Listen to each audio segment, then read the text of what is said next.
Good evening. Welcome to the Morbid Hour here in the Horror and Metal channel. I'm Lord Hellhound. Or Fan 88.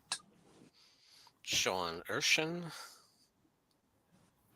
And today we're going to be discussing the Universal Frankenstein series, where it all began for me as a fledgling horror fan.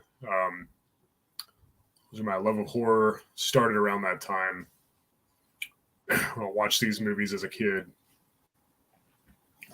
I believe the original 1931 black and white Frankenstein film with Boris Karloff and directed by James Whale was very likely the first. Yeah, there you go. I think it was the first horror movie I ever saw. It was either that or Dracula, but I'm pretty sure I watched Frankenstein first. Probably on the same day, even. Nice. And this VHS here is still in the plastic, as you can see. Still in the plastic. Wow. Yeah. Yeah, this is where it all started. I was already into horror, like, even before I saw an actual horror movie, like ghost stories and cemeteries and haunted houses and Halloween and stuff. But when I first watched this, I was immediately hooked. Nice. It was directed by James Whale and stars Colin Clive as Dr. Henry Frankenstein. They changed his name from Victor from Mary Shelley's original novel, of which this takes a lot of liberties. It does not follow the novel very closely at all, but it's a great adaptation nonetheless. And of course, Boris Karloff is amazing as the monster.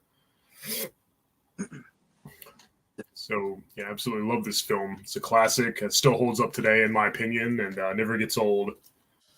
Mm-hmm. It's almost 100 years old. Oh, wow. Yeah. Yeah. If I might, I'd like to go on just a little quick tangent, if I may, to explain some things. So for me, with this, I can tell our opinions are going to be pretty different because I don't have the years of experience or the nostalgia or, dare I say, a lot of love for this franchise. And when it comes to me, the whole Universal monster films were much more of a respect, what they accomplished and everything they did for film, rather than a personal enjoyment for me. So, of course, I've seen Frankenstein, Bride, but before this, I had no idea about no sun, ghost, house. So it's a lot of new stuff for me. Oh. I have my notes to gather which film I'm talking about, but I'll do my best, but I'm not going to be able to rattle it. So I'll try my best. Like that. So. Well, you are the youngin' in the bunch. True. Yeah. Yeah, I'm ancient myself, so. Not as ancient as me. Yeah,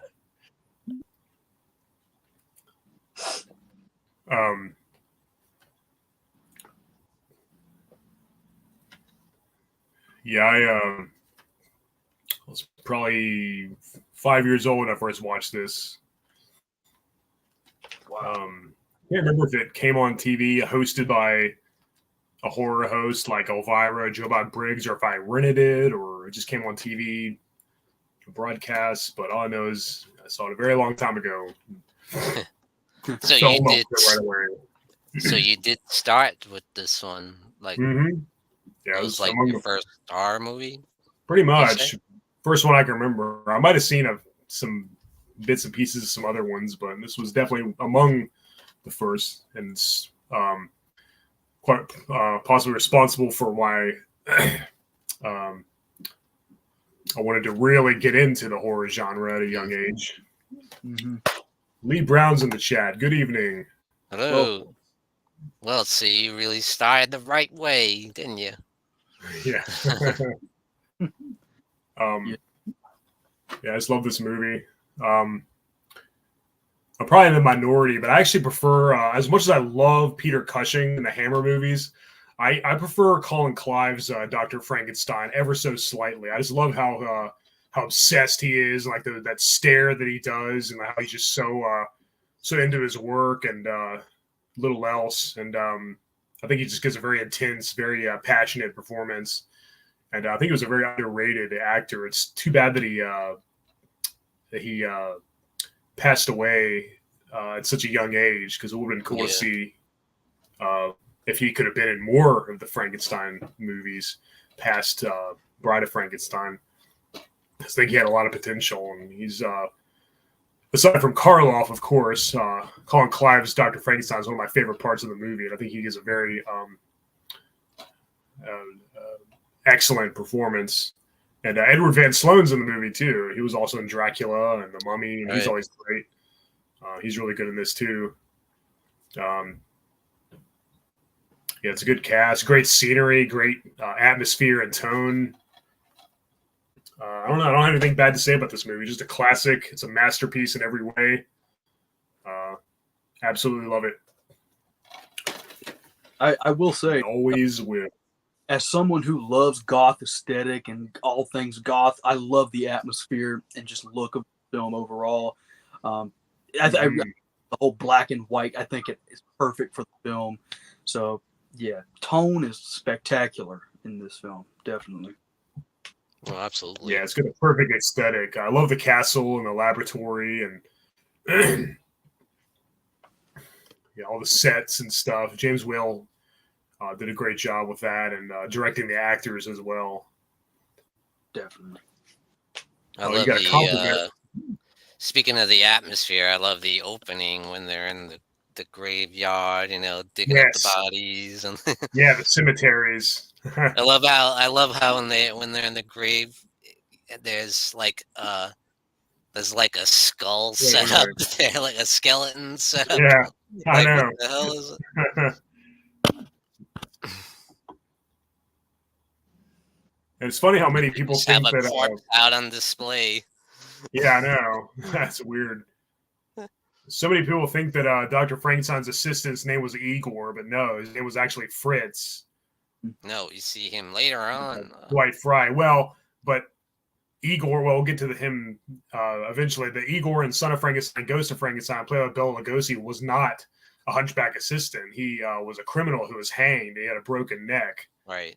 But every parody and like every reference, everybody always thinks the assistant's name was Igor, but it was Fritz. And in Bride of Frankenstein, his name was Carl, and he was also played by Dwight Fry. Dwight Fry was in almost all of these, sometimes in a really big part. He's really memorable too. I like him even better in Dracula, of course, as Renfield. Of course. But that's another story. But yeah, he is in a lot of these smaller roles. Yeah, exactly.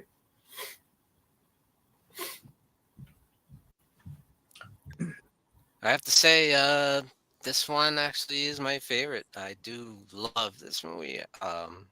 It's great. I think it's fantastic. Even though, like Hellhound says, they do take a lot of liberties from the source material, but it's just so iconic, and yeah, Colin Clive has some great lines, that's so memorable. Obviously, it's alive. It's alive. Now would I know what it feels like to be God? Yeah. he does have a great performance here. Yeah. I do feel like he kind of took a back seat in Bride, but we'll get to that later. But yeah.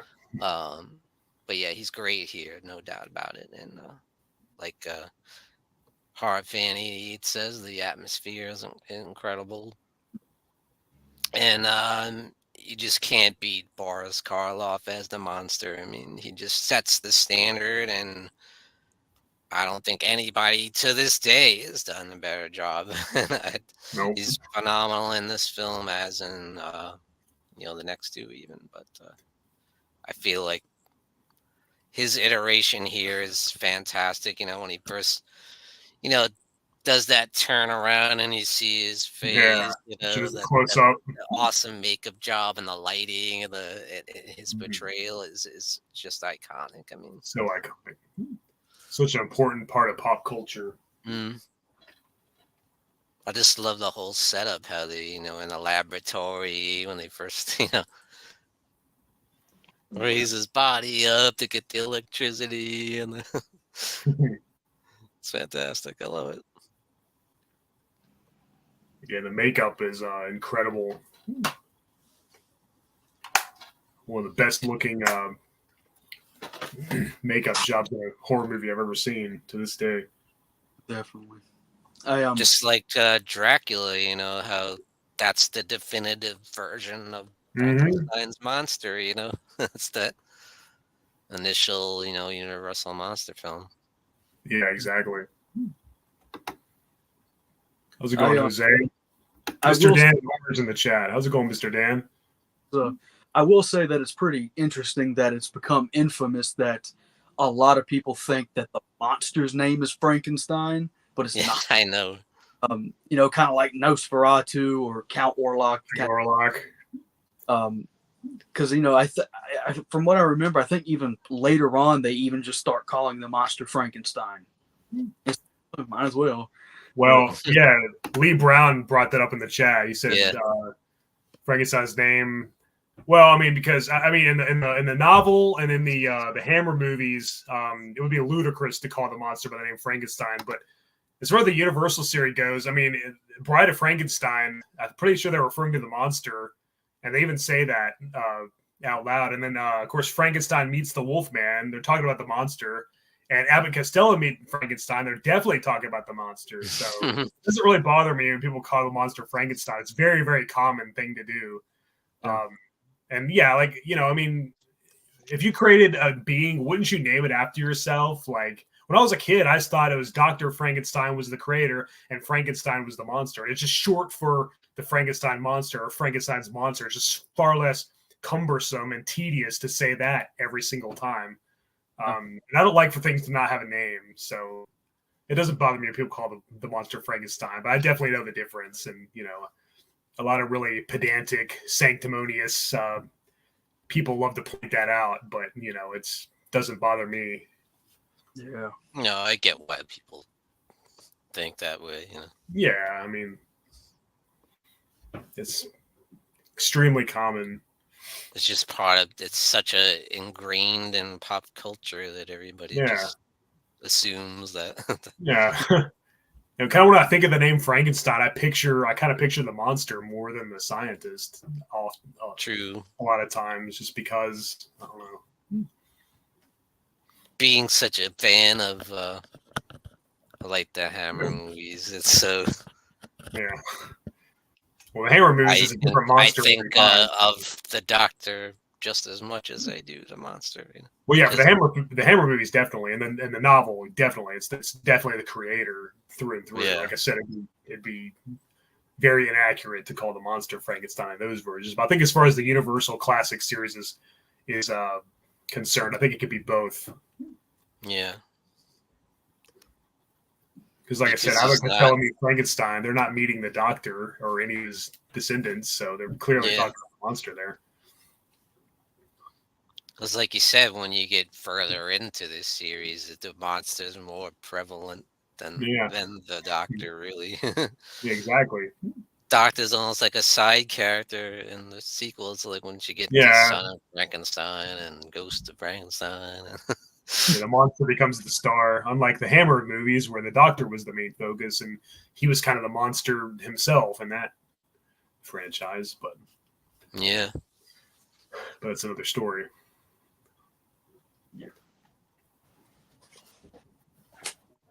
I like how you know, the assisted Fritz or whatever like tortures the monster too. You can almost see why he goes nuts. That has a lot to do with. And he gets the guy was like whipping him and you know treating him like shit. You know, he gets brutally punished for it too. Yeah, he gets his. Yeah, and the monster kind of has the mind of a child. He doesn't really know what he's doing. He just kind of acts on instinct, like as he was literally just born, essentially. So, yeah. I love this scene. Very true, I love this scene when the monster sees like the light coming through, and he's like, he doesn't know what to think about it. He's just like enamored with the light coming through the. You know? So, like I said, such a great performance. Oh yeah, so iconic. Yes, I agree, Lee. People do nitpick everything these days. There's a lot of like emotion there with the monster even too, you know, like the scene where he's with the little girl, and he tries to learn things as the movie goes Yeah. on. You know, he's slowly learning about life, but he doesn't know what to do in certain situations. Yeah. It's a classic, you know, fish out of water story. You know, Right. Yeah. Yeah, he's misunderstood, and people fear him just because the way he looks and stuff. So and he makes mistakes, obviously, and he throws the girl in the lake. You know, yeah, he she doesn't can know float. what he's just done. Yeah. It's interesting how in the novel, Dr. Victor Frankenstein rejects his creation pretty much right away. But in this one, he doesn't give up on him right away. He tries to, I guess, try to teach him things and stuff, and he doesn't turn his back on his creation immediately like in the novel. Right. And the monster is much more intelligent in the novel too. He spoke quite frequently and stuff. In this one, he just makes noises.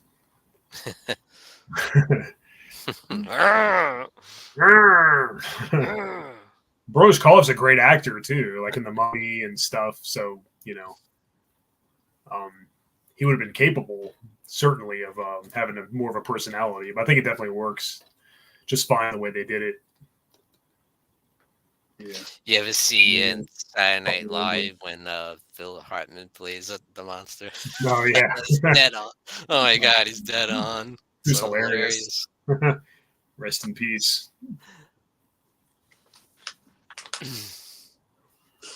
Any closing thoughts about this entry, the one that started it all, before we move on to the next one? It's a classic for a reason. Started it. Indeed. Love it. An excellent beginning. Iconic opening scene in the graveyard. Very thrilling climax, too. It's very riveting. The finale where they're in the windmill and they set it on fire. And originally, Dr. Frankenstein was going to die there, but then they retconned it and filmed a new ending. I think with a different actor, actually, other than Colin Clive, to where he survived. And of course, he's in Bride of Frankenstein, too. So he clearly lived. He was originally going to be killed when he was thrown from the windmill. That's something. How he survived that? Yeah. Well, I've survived quite a few things that you shouldn't survive. So, yeah. But the novel ends in ice. The movie ends in fire. I think that's kind of interesting. Drum Smash in the chat. How's it going, Drum Smash? What's up? Yeah, Mr. Dan and Horror too. Yeah, Mr. Dan and Horror. Just getting started, so you're just in He time. loves classic horror, that guy. Good.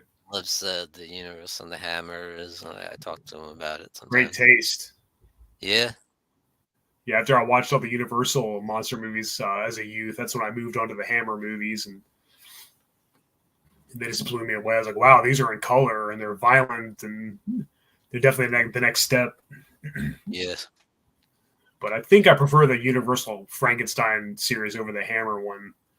I think Hammer did better with Dracula overall. I think Universal did better with Frankenstein. I like how it focuses on the monster, and he meets other monsters. It's tough for me. It's tough for me. I love them both, you know. Me too. I think when it comes to the original one, I have to give it to... It's tough. It's tough. Depends on what I'm in the mood for. Yeah. Are you guys ready to talk about? I prefer Peter Cushing as the Doctor, and for me, honestly, I'm more of a Peter Cushing fan overall. Of course, he's done a lot more. He's been in a lot more movies that I like. But when it comes to Dr. Frankenstein, I think it's probably nostalgia is probably a big part of it. But I don't know. I think when I think of the Doctor, I think of Colin Clive's version. Although Peter Cushing definitely played more, like he played different versions of that character. We saw a lot more of him, like in different situations and stuff. So that's the thing. There's a lot more focus, right? Yeah, on the Doctor and the a lot more Cushing, and I think he's Clive phenomenal. Like, absolutely, in all of them. Yeah, it's like I said, it's very close. And in the original Universal series, you only see him in the first two. Yeah. So it's tough. Yeah, it is.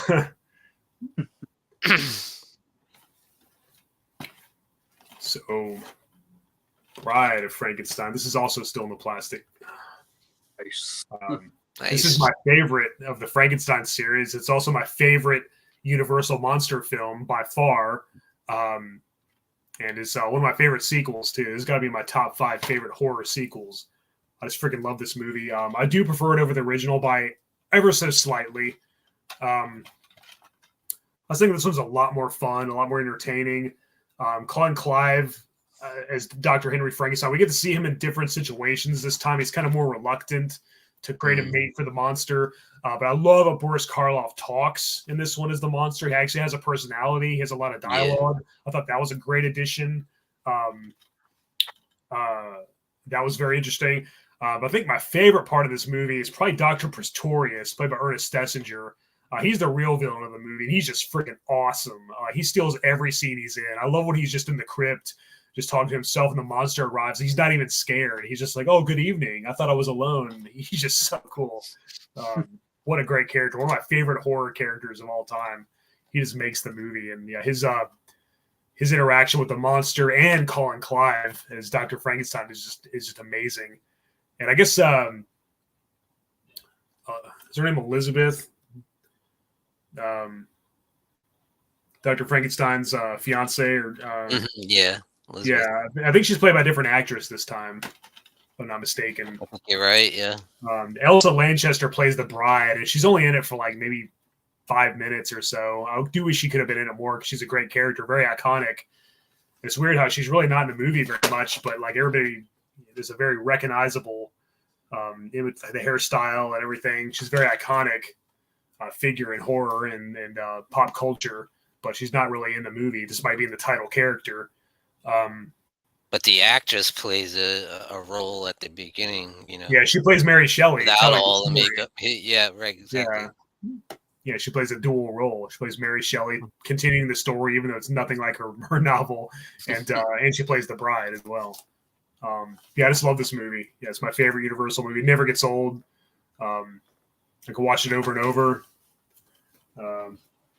Absolutely love it. Like I said, giving the monster a personality and seeing Boris Karloff to get to do a little more acting via dialogue, I think was a great idea. Definitely the right choice, and just makes this one just far more memorable to me. Even though I still love the original. Like I said, it's very close.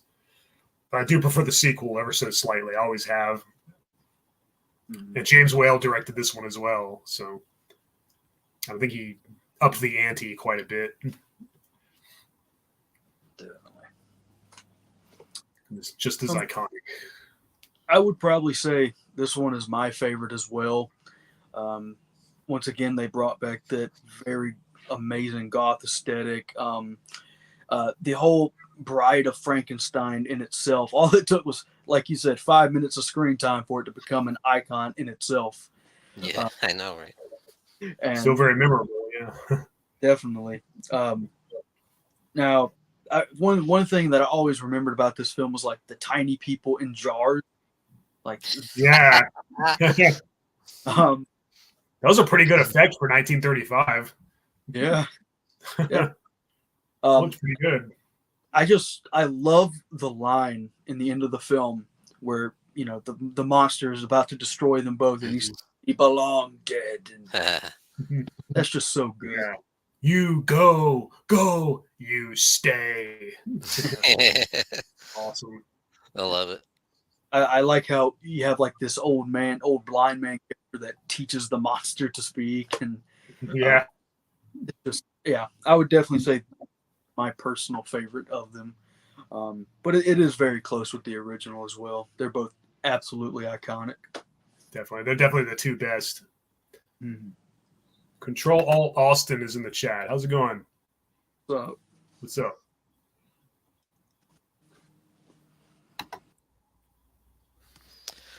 Well, I have to be honest, guys. I don't love it as much as you guys. I do love a lot of things about it, but it's a little bit uneven for me.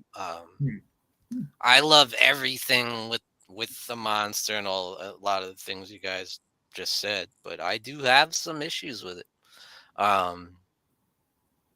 Yeah, everything with the monster is great. Like Harp Vanity was saying with the old blind man teaching him, taking him in, and yeah, I love how the monster progresses and he learns how to talk, and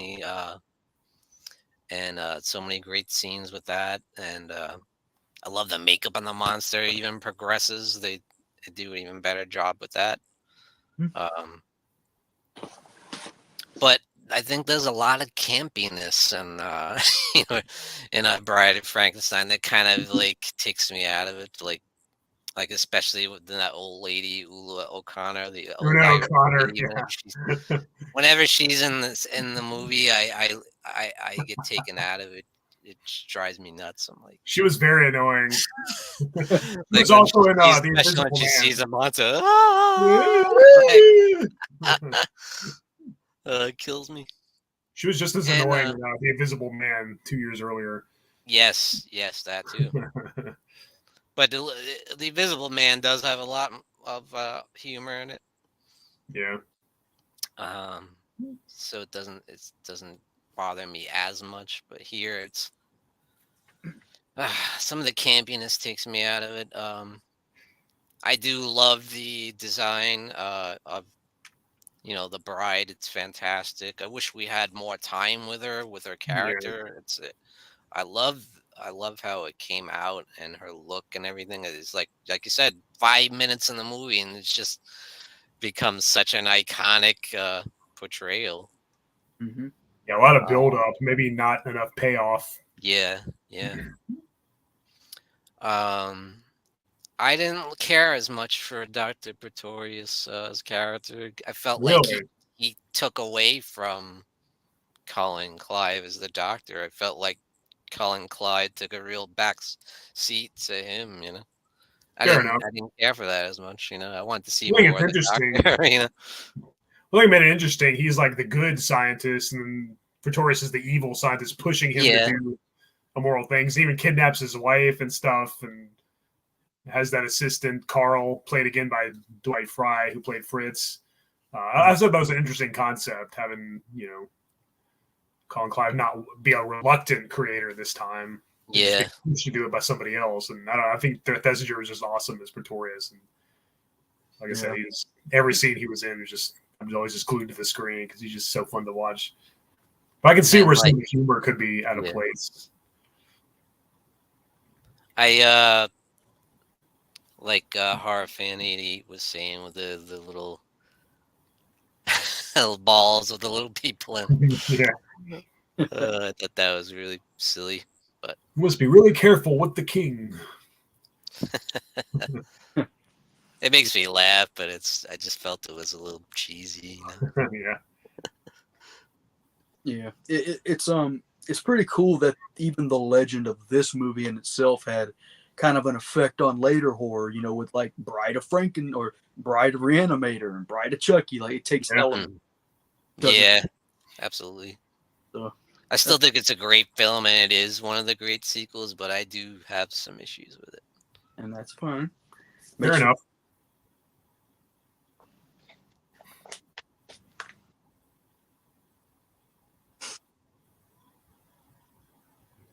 Were you going to say something, horror fan? Oh, I said it makes for good discussion. Yeah, definitely. Yeah.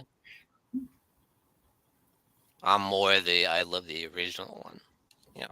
The most out of this series when it comes to the series as a whole. The original is my favorite. Pretty much equal in my eyes when it comes to like my respect of them. But I just enjoy watching Bride of Frankenstein just a little bit more. But I usually watch them back to back as a package deal anyway. So because it takes Bride takes place right where the last one left off, kind of like Halloween 2. So we'll watch them both at the same time. That's a good point. Yeah, it's that is one of the great things about it. So did you guys have a good Halloween? Definitely. Oh yeah, I had a good time. I didn't do anything. I just sat around and watched horror movies all day. That's what me and my wife did. We watched horror movies and then handed out candy while in our costumes. It was a lot of fun. We had a great time. I didn't have one single trick or treater. Really? We just ate all the candy ourselves. Yeah, that's always good. We got so many. We have a very busy neighborhood. We got so many trick or treaters. It was nonstop. Nice. So I just stood outside the whole time. I didn't even bother staying inside and answering the door. I just sat outside and handed out candy. My wife did the same.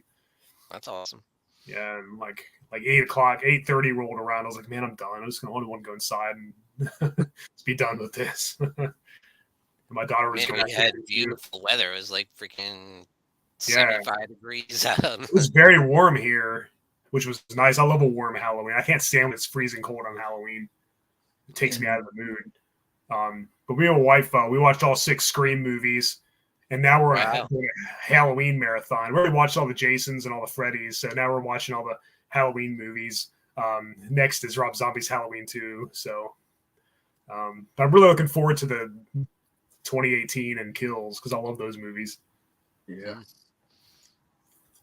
And somebody said, "Oh, you're the Nicolas Cage Superman." I was like, "Wow, somebody actually got that reference." He's like, "Well, I got it from the Flash." Hair, Yeah. He's like, "Oh, just because I saw the Flash." I was like, "Oh, well, that's still cool." I remember that was actually going to be made by Tim Burton at one point. Superman Lives. Yeah, but when in the comics, when Superman returns, he had the longer black hair and the black costume. Yeah, exactly. Mike Pope's in the chat. How's it going, Mike? What was the best costume we saw? Gosh, there were so many great ones. There's a Phantom of the Opera, which was really cool. There was a lot of Batman. Yeah, that was unique because that's such an old type of thing. I didn't know that very many of today's youth would be aware of that character. There was a lot of Batman costumes. Of course, there was that one where it's like a bunch of lights where they wear like an all black costume. You see the lights flashing. That's really cool. Yeah, I didn't really see a whole lot this year. Like I walked around dressed as Michael, of course, kind of walking the streets, and I saw one guy dressed as Beetlejuice. So I was like, hey, that's pretty cool. But yeah, not a whole lot of recognizable stuff this year. Yeah, I saw a Beetlejuice too. It was a really good makeup job too. Yeah, I saw a lot of great costumes. If I spend more time on it, I'd probably think of even more. Have you all seen Terrifier 3? I have not. I haven't yet. I have. Yeah. I'm just going to say it now. The Terrifier movies aren't really my cup of tea. I saw the first one. I'm just not really, I don't know. I'm not really into the brutal torture and suffering and stuff anymore. I used to love that stuff when I was younger. Just not my thing anymore. I think Art the Clown's a pretty cool horror villain, though. And I like that they're, I like when there's, when the horror movies have an actual villain. I wish they'd have more, I wish they'd come with more like slasher villains and stuff. And Art the Clown's a cool character. I'm friends with David Howard Thornton on Facebook. He seems really cool. I think he'd be a really good Joker. And he's dressed as the Joker too, I saw. There is a thing, a little video online where he played him. I don't know if it was for an audition or what that was, but it was pretty cool. He'd be good at it, I think. He has the right look too. But I didn't see Terrifier 2 or 3. I'm probably not going to. You didn't see 2 either? No. Ever since I became a father, I'm just not into stuff like Saw and Hostel and Terrifier. And I respect them and people who like them, but it's just not my thing. And my daughter watched the first 2. I told her not to, but she was at a friend's house and they watched them. Whatever. When you tell a kid not to do something, that's the first thing that they're going to want to do. Yeah, I did the same thing when I was a kid, so I guess I'm getting paid back for it. Yeah. I think my dad. How about you, horror fan? What'd you think of it? I really loved it. I loved the Christmas aesthetic. It was really kind of like a tribute to Silent Night, Deadly Night. Oh. So that was pretty cool. The gore was definitely insane. But imagine. Yeah. So I am a big Terrifier fan. I love Art the Clown and that trilogy. I think my favorite would be the first one, just because that one just felt completely bleak, no hope whatsoever. But 2 and 3 have more of that 80s synth that has the great final girl. So it's like they're building. Yeah. And there was also All Hallows Eve. Yep. That he was in. And I guess he wasn't in All Hallows Eve 2, I don't think. No. I think All Hallows Eve was the first Art the Clown movie. Who's just in one segment. Yeah. I'm a little torn on them. I think Art is a great character, and Definitely. David Howard Thornton does such a great job as him. But yeah, when it comes to the extreme, I'm not a big extreme gore guy, but I do think they're well done. I mean, I can appreciate the prosthetic makeup effects and all that. Mm-hmm. That doesn't. It's not fun to watch, really, for me. It's like me the neither. way they revel in the brutality, But I guess I'm just too old school. I like a good, spooky, chilling ghost story. Like nobody has to get eviscerated or disemboweled or dismembered. I mean, I used to love that stuff when I was a teenager and stuff. But like now, I'm just more into atmosphere and suspense and stuff. Good ghostly scenery and tone. But I definitely respect people who like stuff like that. I can definitely see why, because like I said, I was into that for decades. I guess I just prefer the old school like slasher where me too. Quick and you get him. It can be brutal, but it's like quick, get him out of there. You move exactly. on. Not there sitting there for 10 minutes, bashing every possible part of their brains and skulls and everything. Till there's nothing left of the guy but pieces.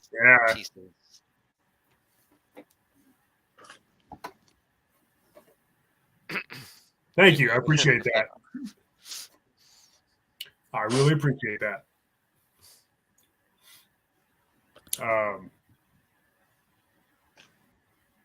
Hell yeah. So anyway, Son of Frankenstein. So I guess Colin Clive passed away shortly after Bride of Frankenstein. I want to say he died in 1936. I think he was born in 1900, so he was only 36 at the time of his passing, if I'm not mistaken.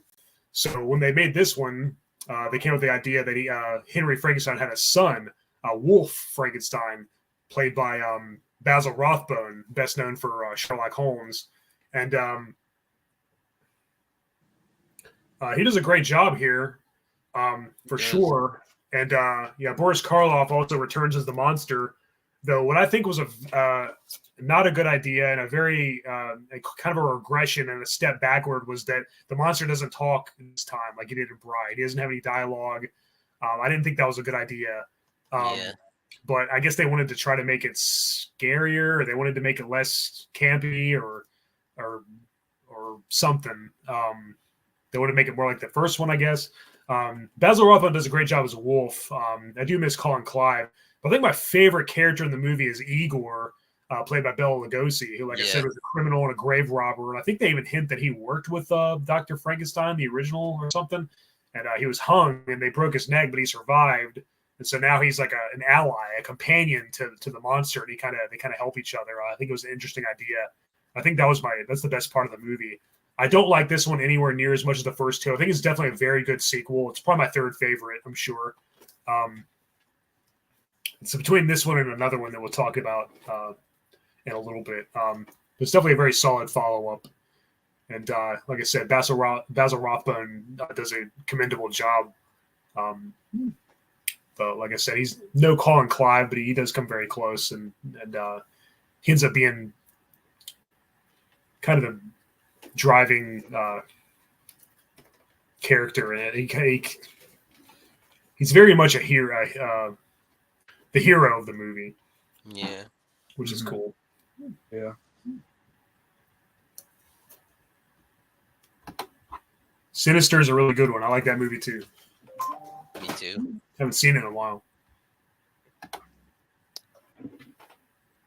Like like Hellhound said, it is definitely the regression of the monster that does kind of hurt it, I think. Yeah, he had learned so much, and he started talking. He progressed, and Bride of Frankenstein here, he's like going backwards. And I didn't like that he was kind of strapped to the gurney for pretty much the whole movie until the last Yeah, act. But yeah, Bela Lugosi saves it for him. He does yeah, a great character, great portrayal by Bela Lugosi. Really cool. I liked him a lot. yeah. He's awesome. And yeah, Basil Rathbone does a great job too. But yeah, I think the regression of the monster definitely hurts the movie. Yeah, and they really reduced his role, like you said, Mm, um, where he wasn't really the main focus anymore. yeah, Mm-hmm. and the ending was kind of lackluster too. Yeah, I think it is the longest in the series. I'm pretty Interesting. sure. I think it's Some a of the longer run. some of the side characters are kind of funny, like the police sergeant and Yeah, the wooden all the hand, the townspeople. inspector. He says that Frankenstein ripped his arm off or whatever. Now he's a wooden hand. When did that happen in the first two movies? We've never seen that happen. So it's kind of a loose sequel. That's another thing I don't really like is the continuity gets a little screwy around this time. Like it doesn't like Frankenstein and Bride of Frankenstein followed each other so seamlessly. This one Yeah, is a little more loose. true.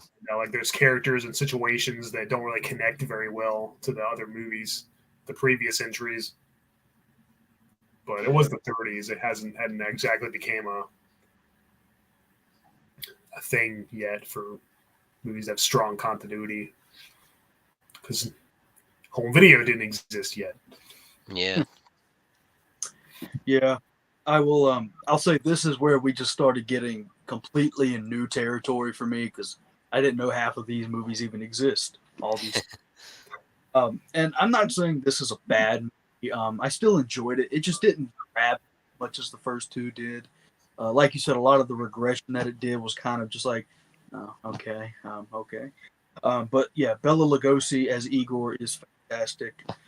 So it was really cool seeing him there. Once again, no Frankenstein. His name wasn't Victor in this one, was it? In the first two? It was Henry. Henry.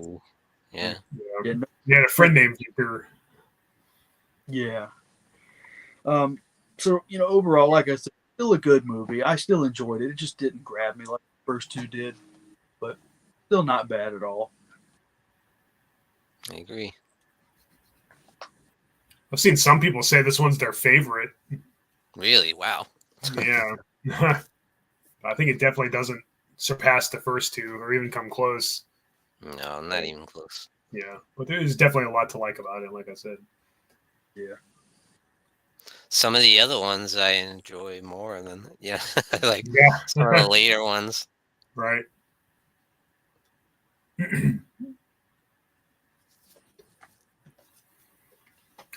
Like this one's kind of slow, and Yeah. some of the I feel other like ones are a lot more fun. Yeah, I feel like it drags a little bit. The other Yeah. ones are a lot more entertaining. Yeah. Any closing thoughts on Son of Frankenstein before we get to the next one? Not bad. Pretty good. Yeah. So the next one is Ghost of Frankenstein, so named because we actually see the ghost of Dr. Henry Frankenstein, and he looks and sounds nothing like Colin Clive because he's played by Sir Cedric Hardwicke, who also plays Frankenstein's other son, Ludwig Frankenstein, I guess. And it's also the first that doesn't have Boris Karloff. Lon Chaney Jr., who I think is an awesome actor because he played the Frankenstein monster, the Wolfman, Dracula, and the Mummy, Karis, the Karis mummy. But it's not the same without Boris Karloff. I like Lon Chaney Jr., but he plays him very different. He plays him kind of like a rock. He kind of reminds me of Michael Myers. He's very emotionless. Yeah.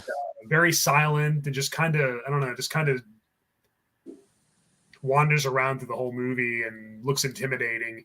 Not bad per se, but it's just definitely no Karloff. Though he did a commendable job, I guess, trying to replace him, but it just wasn't the same. Ludwig Frankenstein, played by Cedric Hardwicke, he's okay. I don't like him nearly as much as Colin Clive or even Basil Rathbone for that matter. But I think the interesting thing about this movie is the character Igor returns, again played by Bela Lugosi, and they place his brain inside the monster. And at the climax, he starts talking in Igor's voice, Bela Lugosi's voice. It's kind of funny. So they at least do something a little different this time. But other than that, there's not really much else of note going on. Bela Lugosi's fun to watch. But this is kind of one of my least favorites of the series. I think it's definitely a step down from the first three. And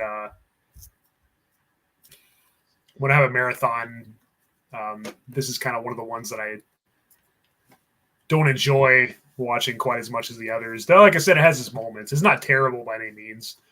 It's just kind of forgettable when compared to what came before and some of the ones that came after even. Yeah. But it's not too bad. Yeah. Hey, Jen. Oh, hey, Jen. How are you? Going. Good evening. But yeah, I will say definitely about this film, like you said, the interesting aspect about how this time they put Igor's brain in the monster, which for me was an interesting switch up in kind of a way like Frankenstein created woman was, where went in a different direction with that. Yeah. So overall, I think that was a pretty cool aspect. Now, correct me if I'm wrong. I know there's a scene in this movie where the monster gets struck by lightning, but it makes him stronger. Yes. So that was pretty cool. That actually makes more sense. But yeah, this one wasn't too bad either. But yeah. Decent.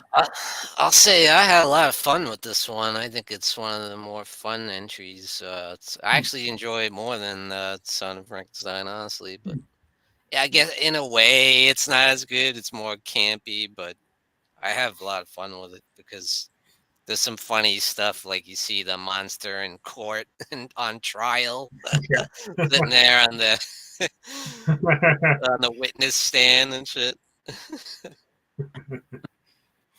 And I like the scene with the monster has with the little girl. It kind of reminded me of the original film. Yeah. And he brings her up to the roof, almost like he's gonna drop her, but then the townspeople, no, Yeah, I guess he wants her brain or something. I don't know.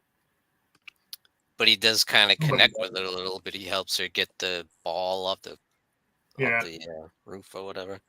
Mm-hmm. Yeah, that was cool. Yeah, I love seeing Igor back. He's still great. And his interaction with the monster look almost kind of like best buddies, Yeah. And I think it's so funny when they get the brain transplant and you hear the monster talking in Igor's voice. It's so funny. In a way, you can say it was kind of a big success. He got almost close to a normal brain in the monster's body. Yeah. That was pretty. Yeah. It's interesting. But of course they dumped that later on. Yeah. I guess he was blind because he had a different blood type than Igor or something. But yeah, I have fun with it. It's kind of campy. In a way, Lon Chaney is a good choice because he has the size, Yeah.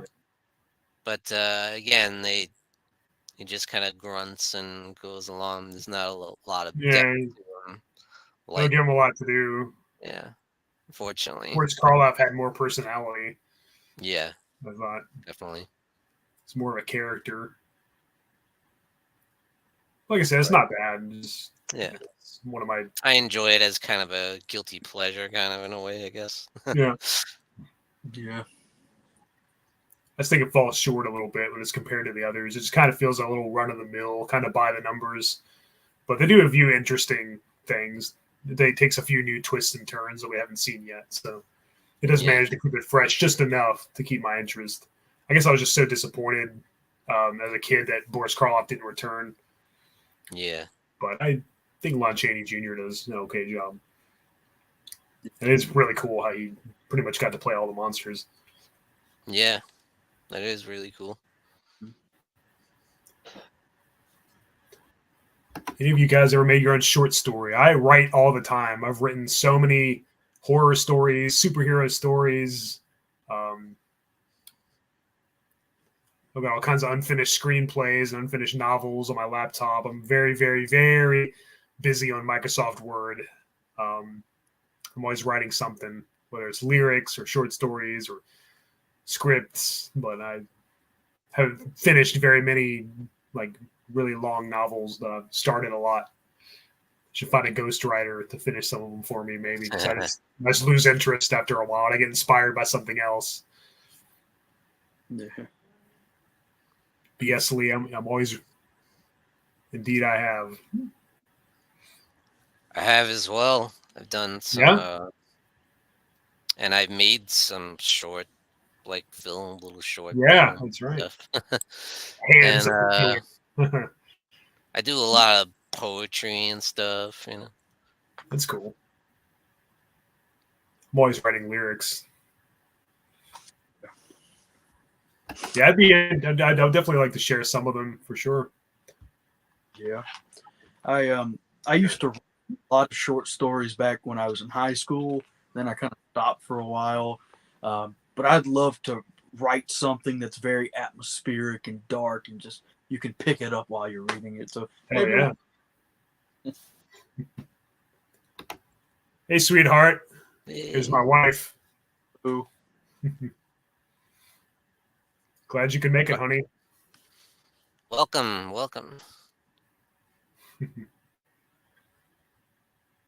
Probably my most ambitious thing is you guys were involved when I did the Dark Fate. Oh yeah, little movie thing. I need to watch that again. That was cool. A lot of people from the horror community were involved. That was so much fun. But yeah, I wrote that whole thing, and I did I had a whole plan with it. That was last year, wasn't it? That was a couple. The year before, maybe. Yeah, collab short story. That'd be cool. Mm-hmm. Hell yeah. Bride of Hellhound.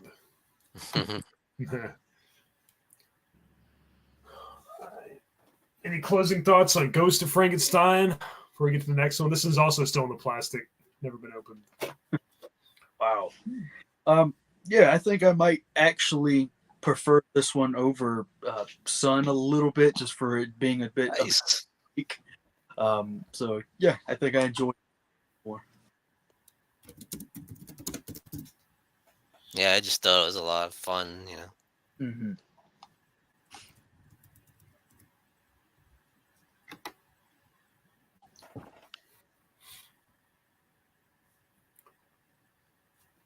So the next one was actually a crossover. So the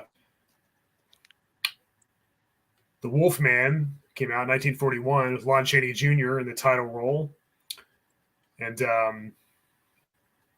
it's a really good movie. It's one of my favorite Universal movies. So I guess it was only right to have them both in the same movie. Frankenstein meets the Wolfman. I like this movie. I think it's a lot of fun.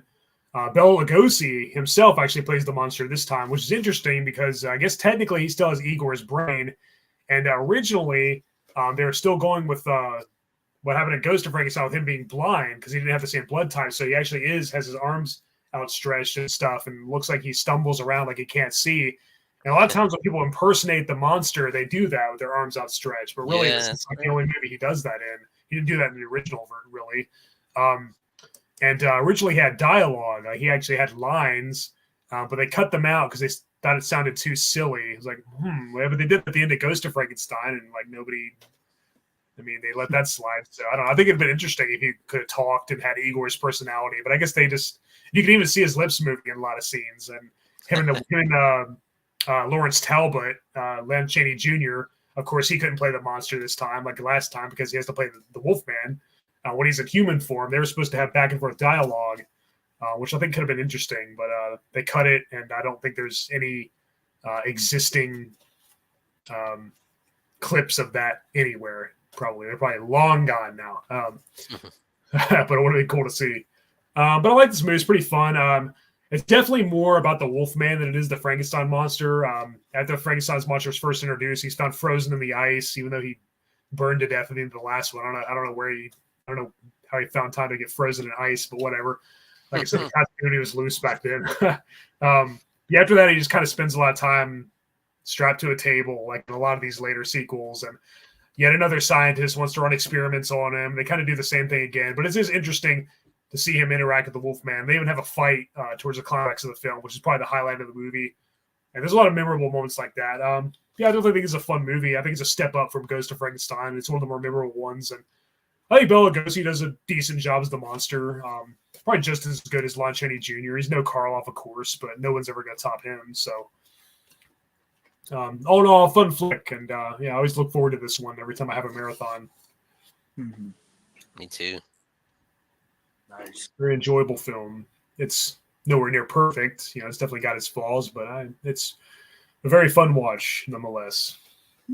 Hey, if it wasn't for that, we wouldn't have Alien versus Predator and Freddy versus Jason. Freddy versus Jason. Yeah. It was like the first of its kind, really. Yeah. It was the first cinematic universe, essentially. Yeah. I know, right? But yeah, I will say this one is pretty fun. This one I saw once and it's still a little bit fuzzy, so I know the more we'll talk about it, the more I'll remember. But it was cool to have the Wolfman in here, Larry Talbot, because I love the Wolfman movie. Many times now, just the good, creepy, gothic atmosphere is perfection to me. And that has it. And yeah, Bela Lugosi as the monster was pretty damn cool. It's interesting to see all these different takes from different actors as the monster. And the fight was pretty cool at the end. And like you said, this could have been, if not one of the first interweaving of universes. This is connected to this, and all of these things are connected in a way, like a cinematic universe or something. So, yeah, because yes, so shared universe, whatever. Yeah. Freddy versus Jason. Yeah, mine too, honey. We watched that not too long ago.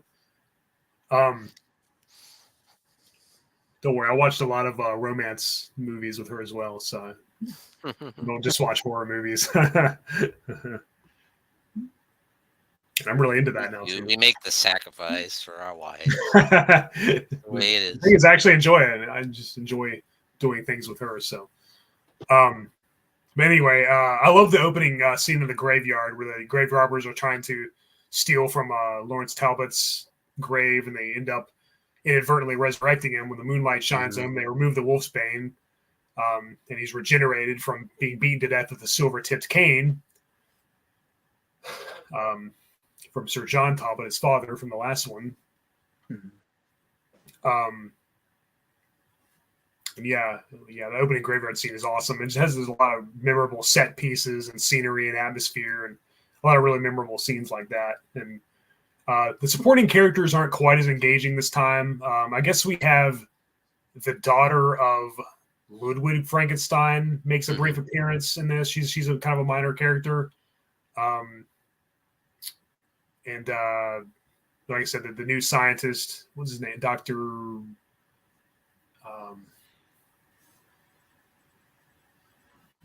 I don't know. That was from Ghost of Frankenstein. I'll get all the other scientists' names. Wannabe Dr. Frankenstein. Yeah, exactly. Yeah, this is not very interesting. So, but it's a fun film. They just search out his book, Yeah, it's all his exploits. Like carry on his work. Yeah. They use that in a lot of them. They just get his book on all his experiments and his successes and failures or whatever. Common trope. Yeah, I love this one. I think it's a blast. It's kind of fun how they switch the roles. This time Lon Chaney's the Wolfman and Bela Yeah, Lugosi's the monster. yeah, it's a I lot think of it's fun. kind of funny whenever you see Bela Lugosi. I don't know what it is, but he just feels shorter. He just doesn't feel as intimidating as the. I don't think he's any shorter than Boris Karloff was, but he just doesn't feel as larger than life as Boris Karloff did in the original. I think it's kind of funny. Yeah, not quite. I think he's probably my least favorite portrayal of the monster, but I still have fun with it because they have a great battle scene at the end there. The Yeah, it's a lot of Wolfman fun. takes on and then the castle's crumbling down Yeah, and they're fighting. and the It's just so flood, much fun. they get washed away. Yeah, Yeah, it's like the Frankenstein monster has more brute strength, but the Wolfman is like more agile and yeah. fierce and stuff. I think it's a pretty cool matchup. I kind of wish they could have. I kind of wish the fight could have been a little longer because Yeah, it's cut pretty short. but I love seeing He loves the first Lon Wolfman Chaney movie. back as the Wolfman. He's so great every time. He always nails it. Yeah, he's so likable. 100%. Yeah, and Yeah, he he's does a so great job in this one, especially. yeah, he's so charismatic. Like when he's in human form, and so likable. Yeah, And you really feel for him. You really feel bad for him. I mean, this you really affliction do. of lycanthropy. Hmm.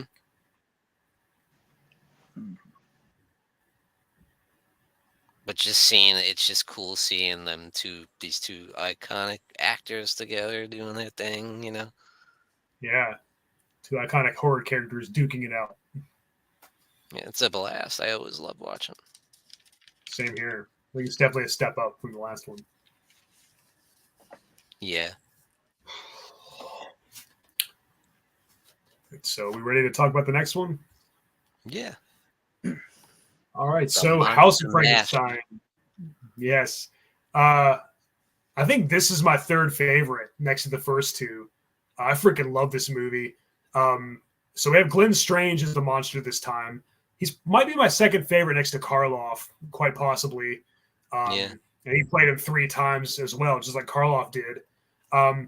So the thing about this movie is, yes, it has 3 monsters this time. It has the Frankenstein monster, Lawrence Talbot, aka the Wolfman, played once again by Lon Chaney Jr., and Dracula. Though unfortunately, Dracula is not played by Bela Lugosi. He's played by John Carradine, who plays him very differently. Yeah.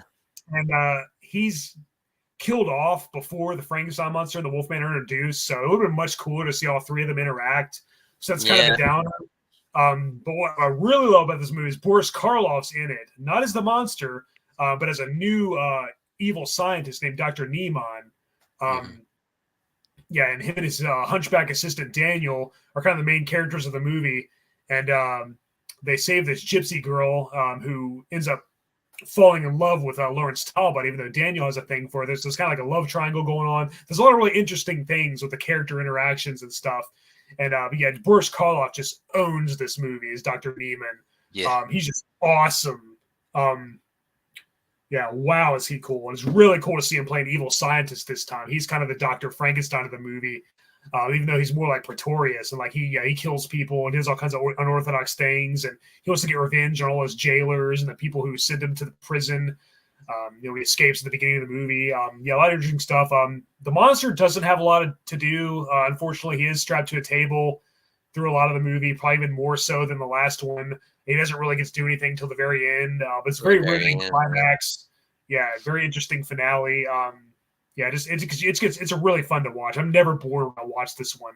I just wish that Dracula could have interacted with the other 2 monsters, and I really do wish that he was played by Bela Lugosi, because Bela Lugosi was in the last 3 Frankenstein movies as Igor twice, and then as Frankenstein monster himself. So it would have been really cool if he could have returned as Dracula this time around.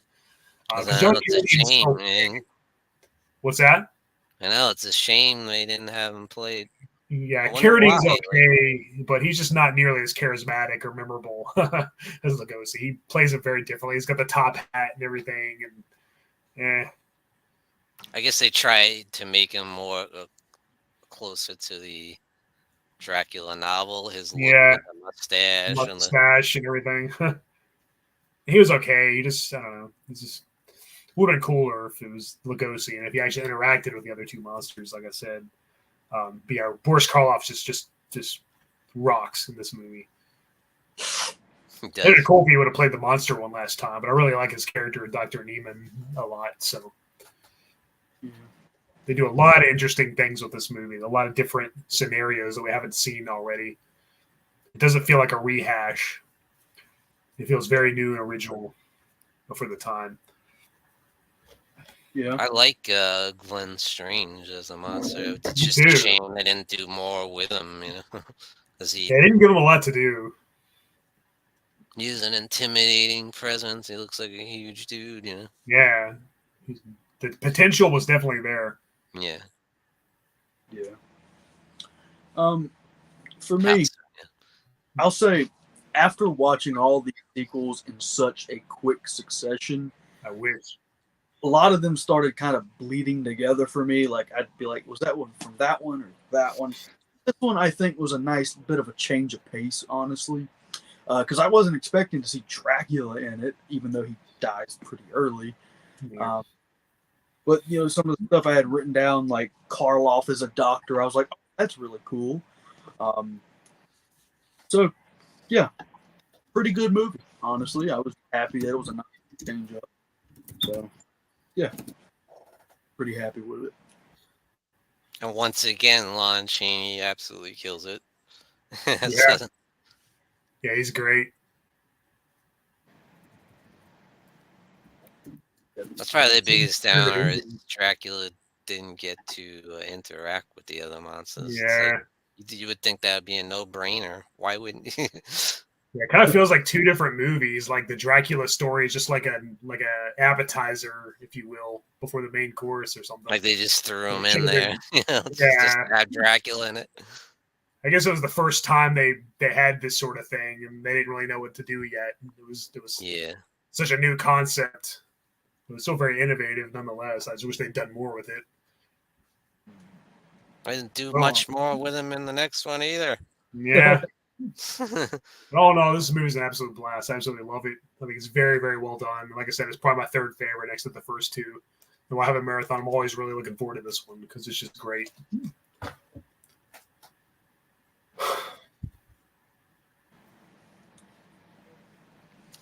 I just got this collection here that has all of them on the one collection, which is great.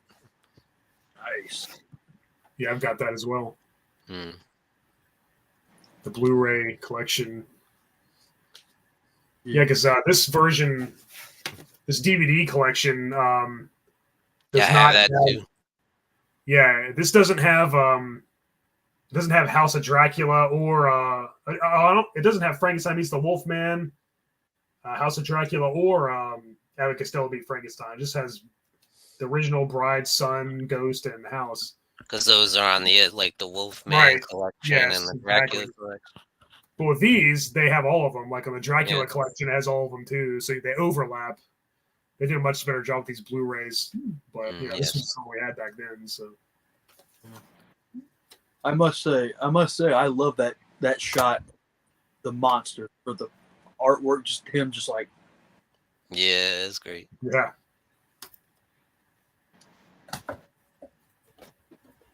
How many discs in the Blu-ray?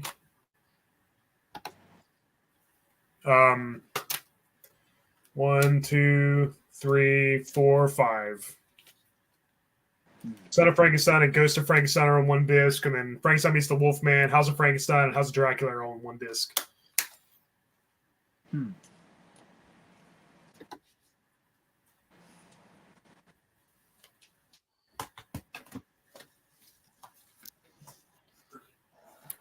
All right. Anything else to add about House of Frankenstein? Check it out. That's all. A lot of fun. Yeah, exactly. So, fun. Indeed. So the next one, House of Dracula, in my opinion, is a step down. It's weird. They have John Carradine's Dracula on the cover, then they have Lawrence Talbot and the Wolfman, but Frankenstein's monster is not on the cover of this VHS. Whatever. This just kind of feels like a rehash of House of Frankenstein, just lesser. Dracula almost interacts with the others this time. There's a very brief scene where Lawrence Talbot is in the same room as Dracula, and he like jumps out the window. So they almost had it right, but then Dracula's killed really early on yet again. Lon Chaney Jr. is back as Lawrence Talbot. He still does a great job, but it's kind of getting tiresome at this point. It's kind of just the same thing. He's seeking a cure and stuff, and he was killed by a silver bullet in the last one, so had to come back. Then Dracula shows up again without no explanation. He was burned up in the sunlight in the last one.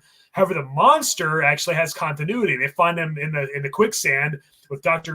Niemann's skeleton. So, like, why did the monster, like, why was that? Why did they have that connect to the other one, but not the other two? Whatever. But the main villain of this one's Dr. Edelman. And so Dracula's trying to be cured of his vampirism, but then he gives a blood transfusion to Dr. Edelman. And it looks like Edelman's turning into a vampire first, but he eventually turns into more of a Jekyll Hyde type of monster. So there's yet another monster in this one. We got Dracula, who, like I said, is killed early on. The Frankenstein monster, who's on a table most of the movie yet again.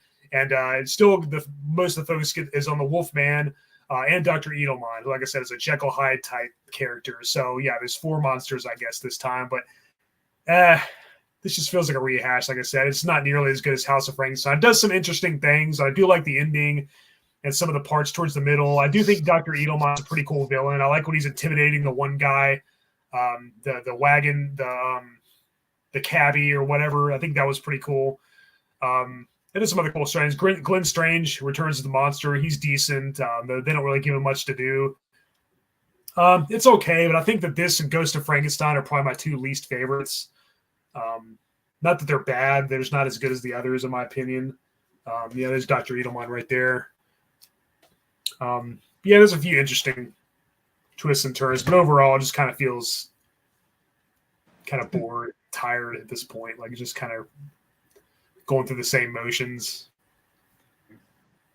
I'll say, in all honesty, I really don't remember a whole lot about this movie. I think one thing I remember is that Lawrence Talbot got cured by the end of it, right? Like, he was no longer. He becomes a hero. Yeah. I thought that was cool. That was pretty cool, yeah. Yeah. So that was the biggest thing I remembered from that movie. I like how he's kind of the main character, and he's the hero. He's the one who saves the day at the end. He's the one who stops Dr. Edelman, which I think was cool. I like what they did with Dracula there, where he was trying to get a cure, and he goes to the doctor, but then the doctor turns out to be a loony, so it's yeah. And he kills Dracula really early on, so we didn't really get to have the monster mash with all 3 of them interacting. They still it came closer. You think by the next movie they would have had him interact with them where they didn't in the last one. You would think. They still don't. They still waste them. Nope. And they still don't barely do anything with the monster. So that hurts it too, Yeah. But again, I like what they did with Lawrence Talbot again, how like you said. Yeah. Yeah, he's always done well. And he's always great. I love him. Absolutely. Yeah, I like the doctor character, how he was like Jekyll and Hyde and stuff. Yeah, it was a cool idea. I still have fun with it. It's not as good, like you said, not quite as good as House of Frankenstein, where you had Boris Karloff was so great in that. Yeah. But I like Dracula better in this one. Me too. He's given a little more to do. Yeah. There's more screen time. I like John Carradine in it.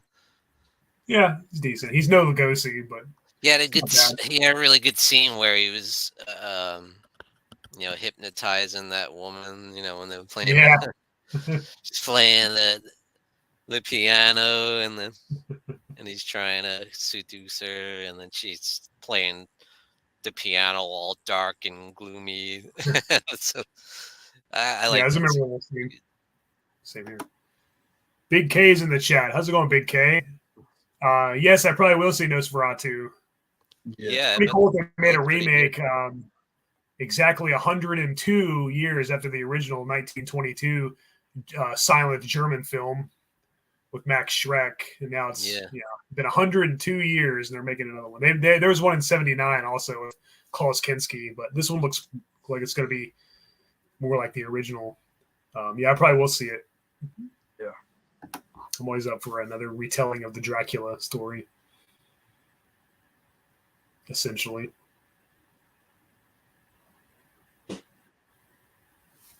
Yeah, I don't know. Yeah, it's a decent movie. Yeah.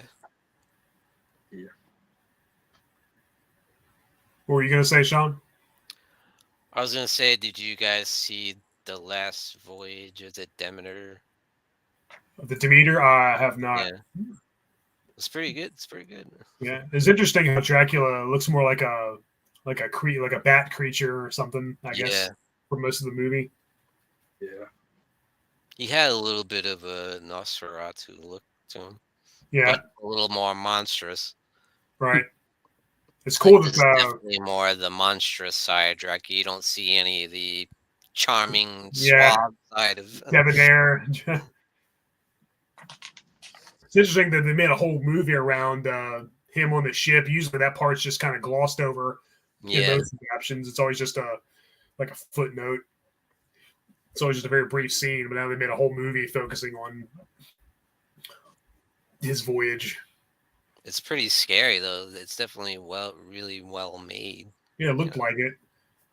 It looks like it's very similar to that one Dracula, that mini series. I think it was on BBC, but that had a long drawn out. Oh, I saw that. Yeah. Yeah, that took a lot of. They spent a lot of time on the ship in that one too. That's kind of what this one looks like. Yeah, I'm interested in seeing it. I'll probably check it out. I still need to see Renfield too. With Nicolas I haven't seen that either. Yeah, I've heard that was good. I'm so behind on like a lot of modern horror.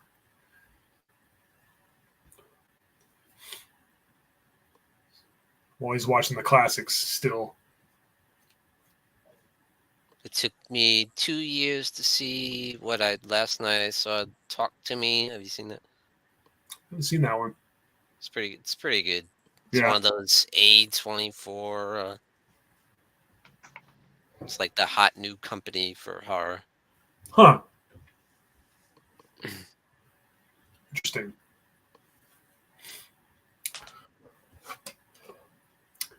Well, we got one more movie to look at, and then we can talk about some Morbid Angel. Yeah. Abbott and Costello made Frankenstein. This one finally got it right. Yes. Yeah, I got it on DVD too. I should have grabbed that probably. This one actually does balance having all three monsters. Dracula, the Wolfman, and Frankenstein's monster actually do get a lot of screen time. And Glenn Strange plays the monster. Lon Chaney Jr. plays the Wolfman, and freaking Bela Lugosi plays Dracula. Finally. Second final time. Finally. Oh, it's so great to see him again. And he actually interacts with the other two monsters. It is a comedy, but that's okay because the monsters are still done very well. They're taken very seriously, and I love Abbott and Costello. They're hilarious. They're one of my favorite comedy teams of all time. And they also did one with the Mummy and one with the Invisible Man. But I think this one's the best out of all of them. This movie's just awesome. Like I said, they actually juggle having the three monsters perfectly this time. They get a lot of interaction, and it's cool. Bela Lugosi's Dracula. The Frankenstein monster is kind of like his servant, and he does talk in this one. The monster actually has a voice and actually has dialogue and talks, which is cool.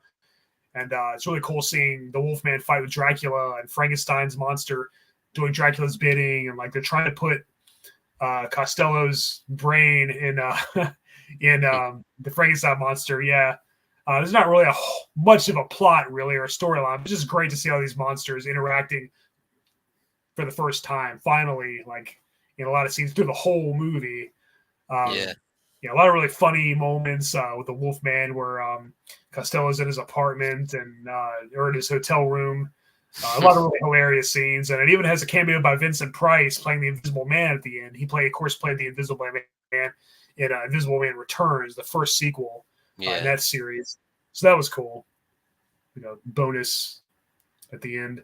But yeah, this is a great movie. It's probably my fourth favorite, in all honesty. Just so much fun. It's hilarious.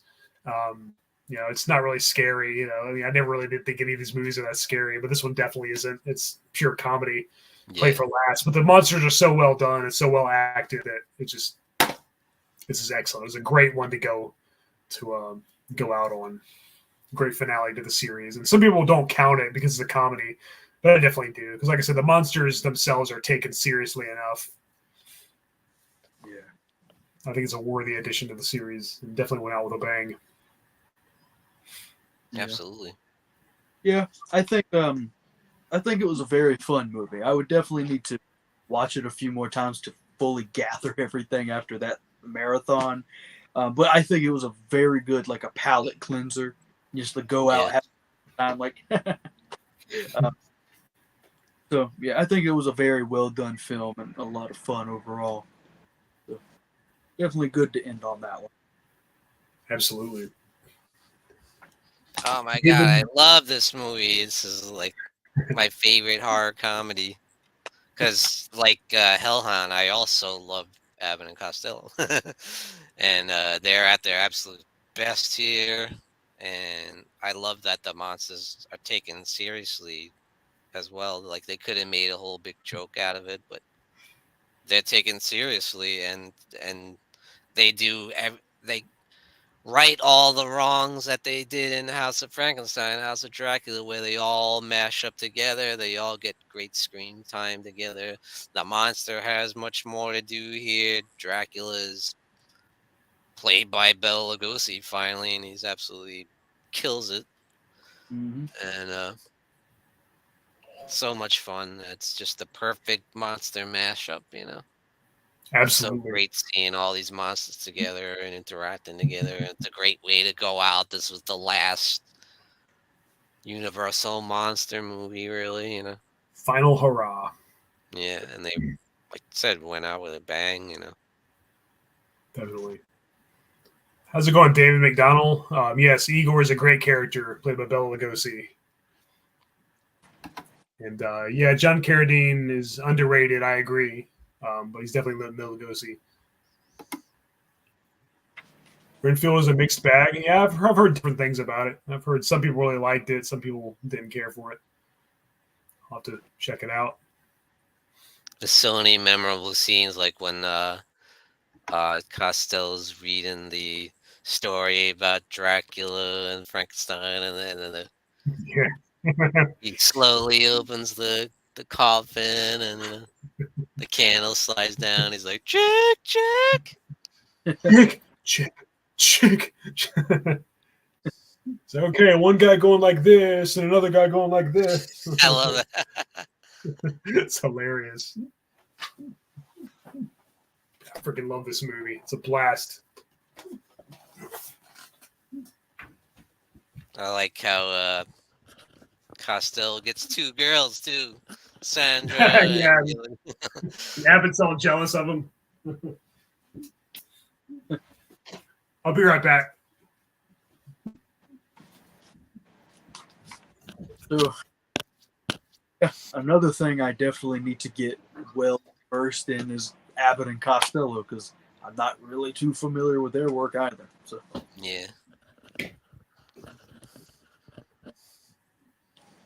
But they did several like horror comedies like that. They did one with Boris Karloff too. Meet the Killer, Boris Karloff.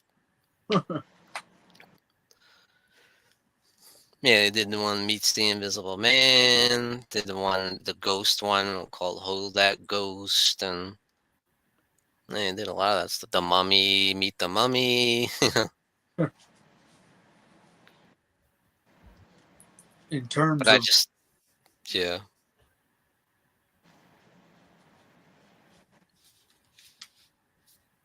in terms of like Abbott and Costello meet like the Universal monsters, which one would you say are like the top tier ones? Obviously, well, this is obviously the best one, Meet Frankenstein. But I'd say the Invisible Man one is really good too. I would definitely check that out probably after the Frankenstein. Yeah. I didn't really care too much for the Mummy one, honestly, but a lot of people like it. Yeah. But I just love them as comedians because, I mean, they came from vaudeville and, way back in the day, Yeah. but they became so successful with the movies. Yeah.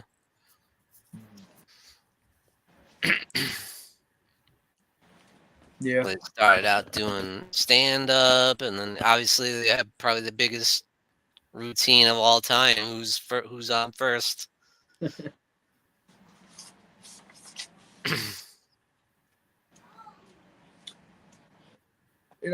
I will say, while I did enjoy a big chunk of this franchise, part of me still kind of prefers the Hammer.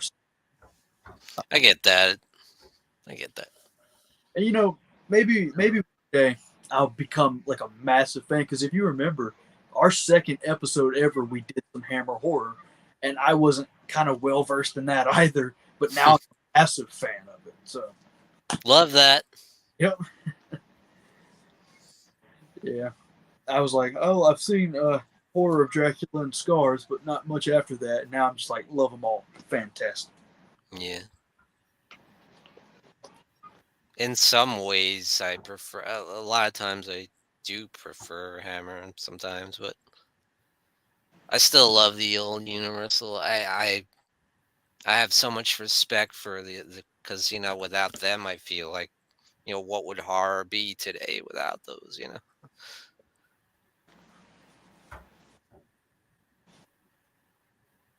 But I get that there's some of the campiness and the at times it can be a little hokey, but I still enjoy them a lot.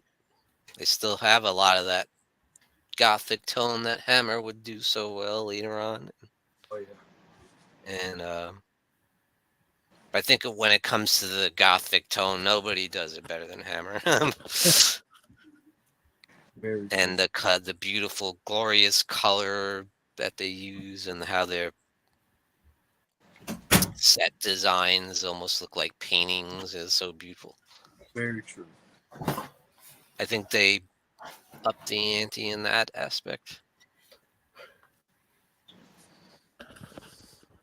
And they're a little more sexy, a little more bloody, and Definitely. I love there's the. there you go. You Yeah. say you didn't like you say you didn't like the Mummy one as much? I wasn't as big on that as some of the others. Wasn't I as good as really Meet enjoyed Frankenstein, the but Invisible it's Man fun. one. Meet the Invisible Man.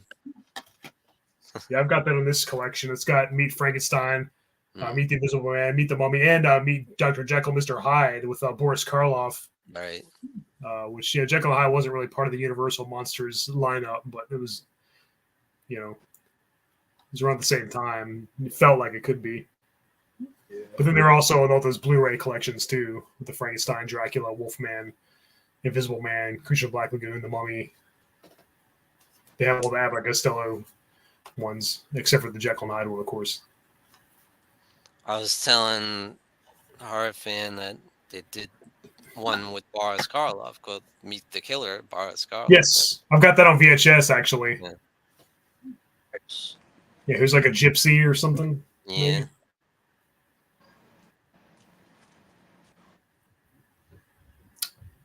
All right, guys. Any closing thoughts on the Frankenstein series before we get to some Morbid Angel?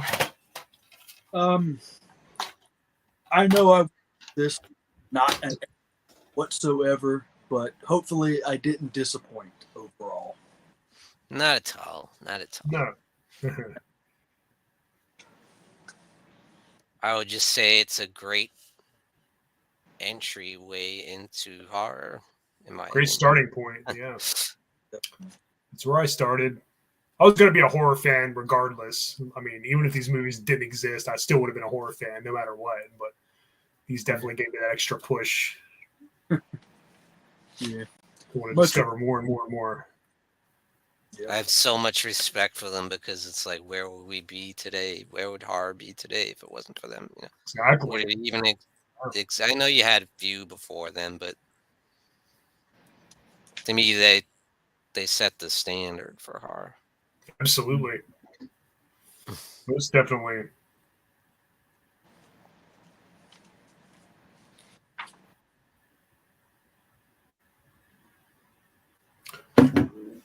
All right. You guys ready to get into some Morbid Angel? Yeah.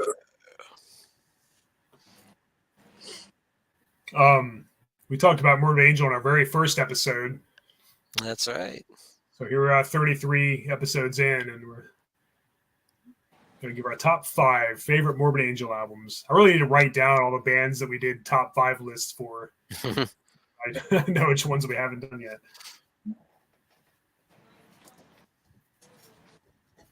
Oh. All right. I guess I can go start us off with my number 5 choice. My 5th favorite album by Morbid Angel is none other than Formula's Fatal to the Flesh. Ooh, nice. Which was their first to feature bassist and vocalist Steve Tucker taking over for David Vincent. Now, Trey Adsigto is probably my second favorite death metal guitarist next to Chuck Schuldiner from Death. And he has very, very intricate, very creative solos and riffs. And he's just a very, very talented musician. Now, I do prefer David Vincent's more unique, raspy hiss, especially that he had in the first 2 albums. But I do think Steve Tucker was an adequate replacement. He had kind of a more generic, more by the numbers death metal growl, but it definitely fits their music. I think he was definitely a worthy successor. And I think he was definitely the right choice at the time because this is a great album. And Domination, which is their last with David Vincent. I like Domination, but I think it was becoming maybe a little passe. I think it was kind of time to change things up a little bit and have somebody breathe new life into the band. I think bringing Steven Tucker was the right choice at the time. And of course, they still had Pete Sandoval on drums, which he's probably my favorite death metal drummer. He's one of the fastest there is. It's incredible how fast he can go. He even out-drummed a drum machine one time, which is mind-blowing. That's just breathtaking. Wow. And his drum fills, along with Trey Adsigto's amazing guitar playing, is just phenomenal. And then, of course, Steve Tucker's vocals and bass playing on top of that makes for a very interesting lineup. It was just those 3 that recorded. There was no second guitarist this time, kind of like on Covenant. And but Trey Adsigto is just more than enough. He's just incredible. So yeah, definitely great lineups and great songs like Heaving Earth, Prayer of Hatred, Nothing Is Not, Chambers of Dis, Disturbance of the Great Slumber, Hellspawn the Rebirth, which I think was a song in that Abominations of Desolation album that they did with Mike Browning. I think it's a re-recording, if I'm not mistaken. And Invocation of the Continual One, I think, is my favorite track of the album. It's an awesome song. All in all, great album. Definitely highly recommended. Yeah. Great choice. I'll be right back, guys. Okay. Jamarla Scott's in the chat. How's it going? So if you would like, I can go ahead and give my number 5.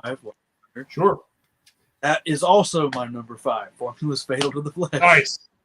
Yeah, pretty much everything you said. Steve Tucker, very good. I like that they both have their own style in a way. People can like both, so that's always great. Yeah, he wasn't just like an imitation. He actually did his own thing, which I like. But much like you at the same time, I do prefer David Vincent. His yes, he has. Yeah.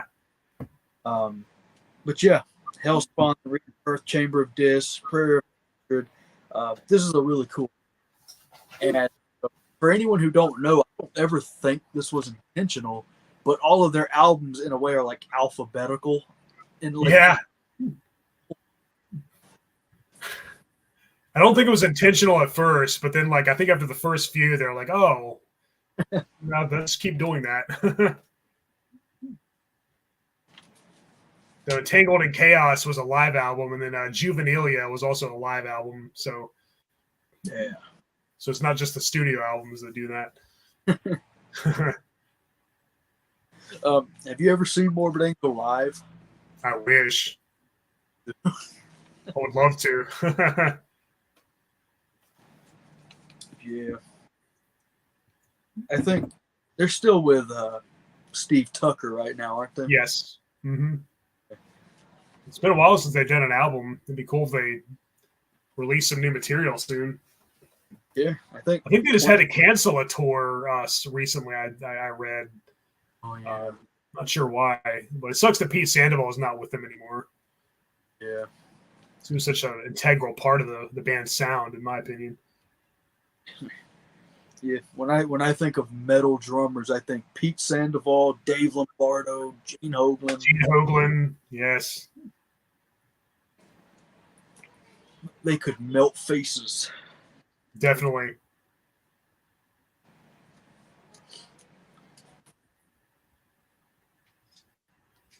But yeah, they have a lot of great albums. Of course, they have one of the worst albums I've ever heard. Yeah. Yeah, we'll get to that. Oh, man. It's an embarrassment.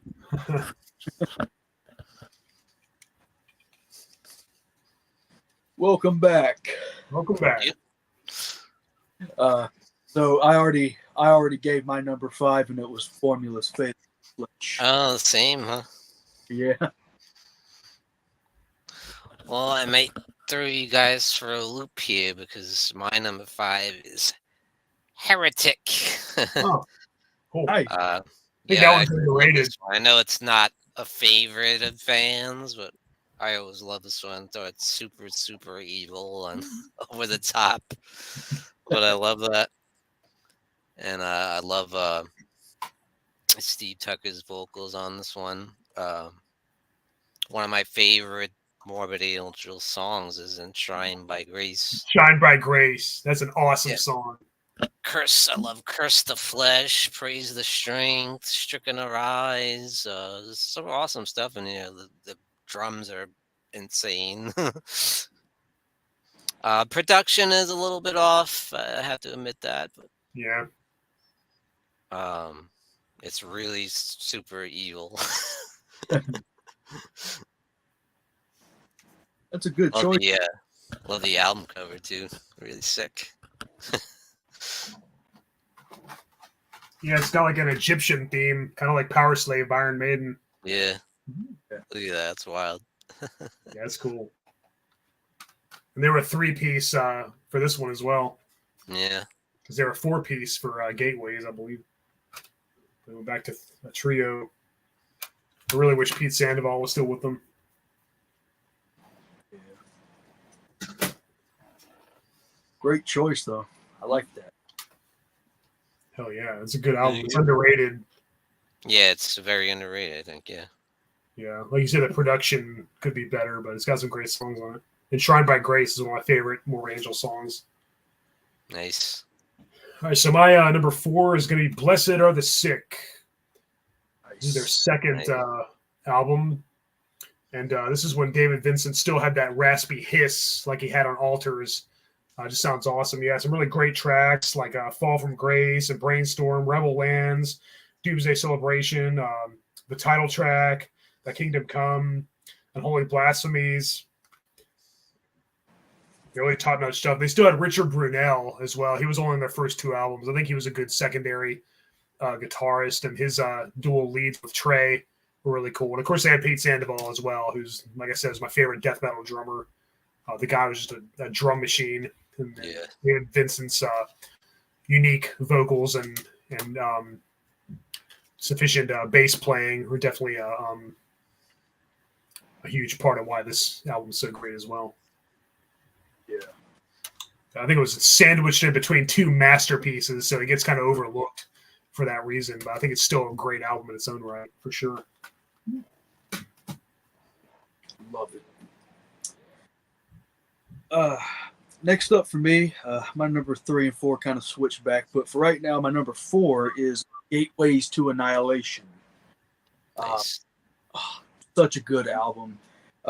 Ageless, Still I Am, He Who Sleeps, Summoning Redemption.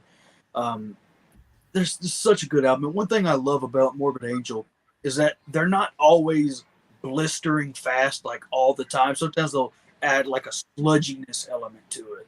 It really like but yeah, excellent album. Love the album cover as well. Yeah, Steve Tucker did great vocals on this album. It's my favorite Tucker performance on this one for sure.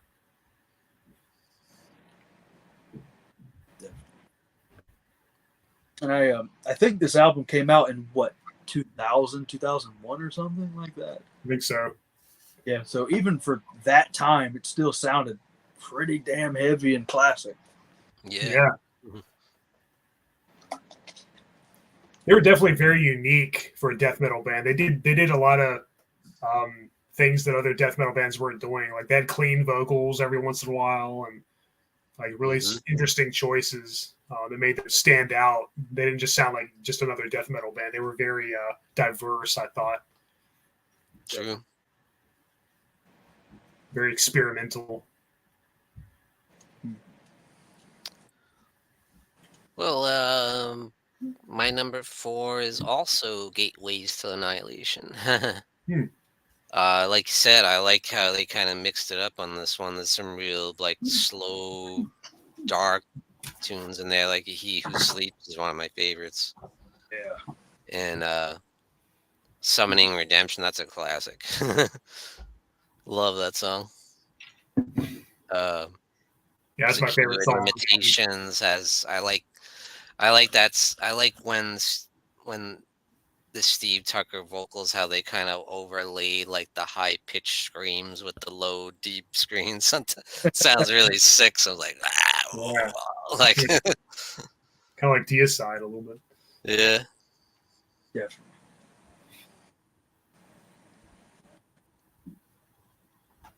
Yeah, kick-ass album and great, much better production on this one than Heretics. Really good production value on that one. Yeah, absolutely.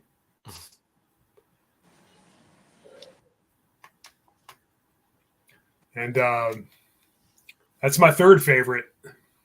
Hell yeah. Nice. Annihilation. Yeah. The second one to feature Steve Tucker after replacing David Vincent. Yeah, Summoning Redemption is my favorite song on the album. I love it.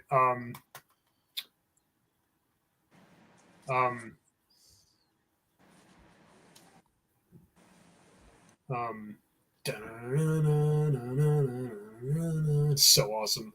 Such an awesome riff. I demand to know. So cool. It just gets me pumped every time. Yeah, Angel Still I Am, He Who Sleeps, Hell with Nothing, Opening of the Gate, Secure Limitations, God of the Forsaken. It's just an awesome death metal recording. One of my all-time favorites. It was my third favorite. And this one they had, I believe Eric Rutan was the second guitarist this time, right? Yeah. And now he's with Cannibal Corpse, replacing Pat O'Brien.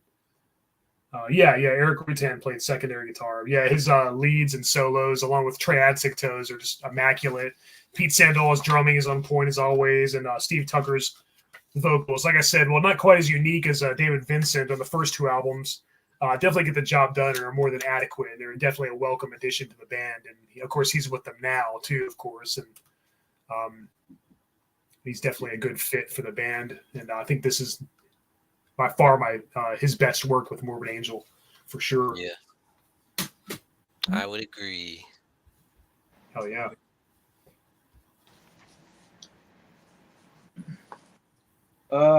Number 3 for me is Blessed Are the Sick.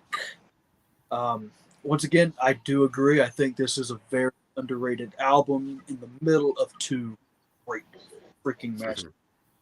But stuff like Fall from Grace, The Ancient Ones, Day of Suffering. I think like Desolate Ways is one of my favorite instrumentals. Like I love the sound of that. This one definitely had much more of a muddy production. Like it had that mud to it, like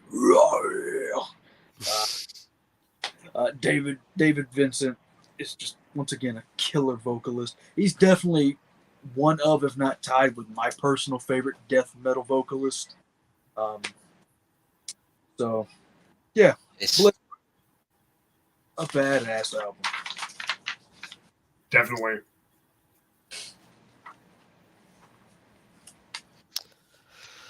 My number 3 is going to be Covenant.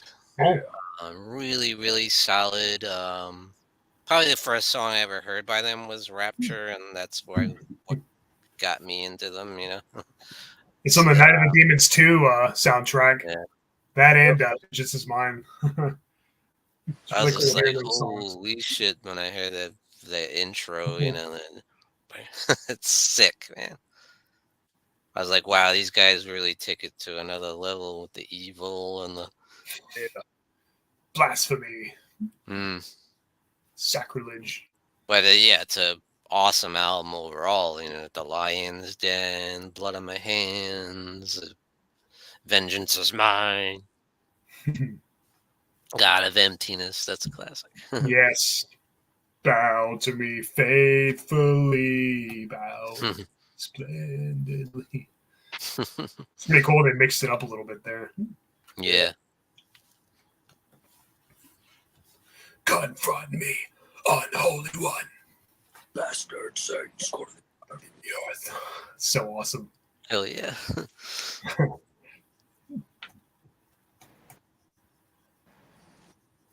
Great choice. That's like a perfect freaking death metal song. Yeah. Well, that's also my number 2. Nice. Covenant. Awesome cover, too.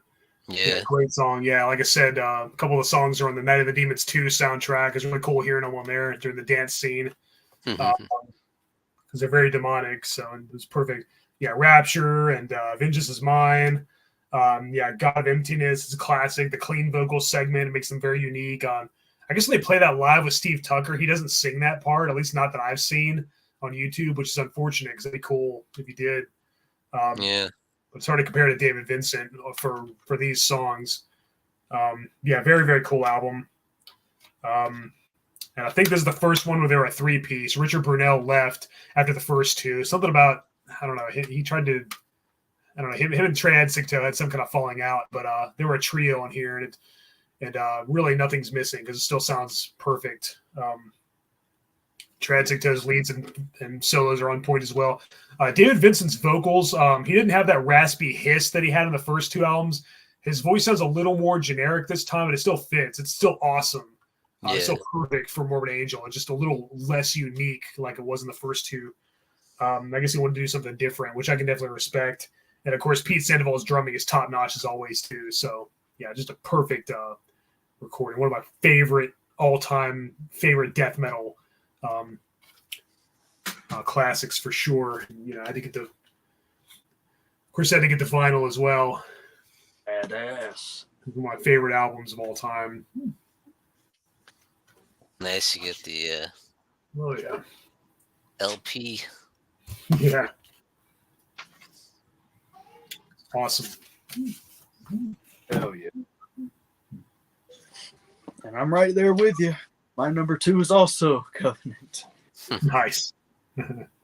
Yeah, this album is definitely a piece of history for me in a way, because I'm pretty sure I've mentioned it before, but like I was born into a metalhead loving family, so at that age I knew who Testament. Well, they raised you right. Yeah. Yeah. So growing up, knowing all these thrash bands, when I first watched Night of the Demons 2, Morbid Angel, I was like, what the hell is that? And I found out it was death metal.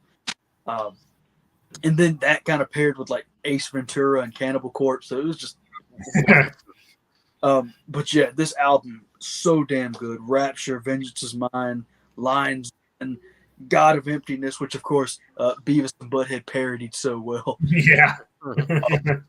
That's hilarious. Yeah, truly one of my favorite death metal records of all time. Badass album, Covenant. Absolutely.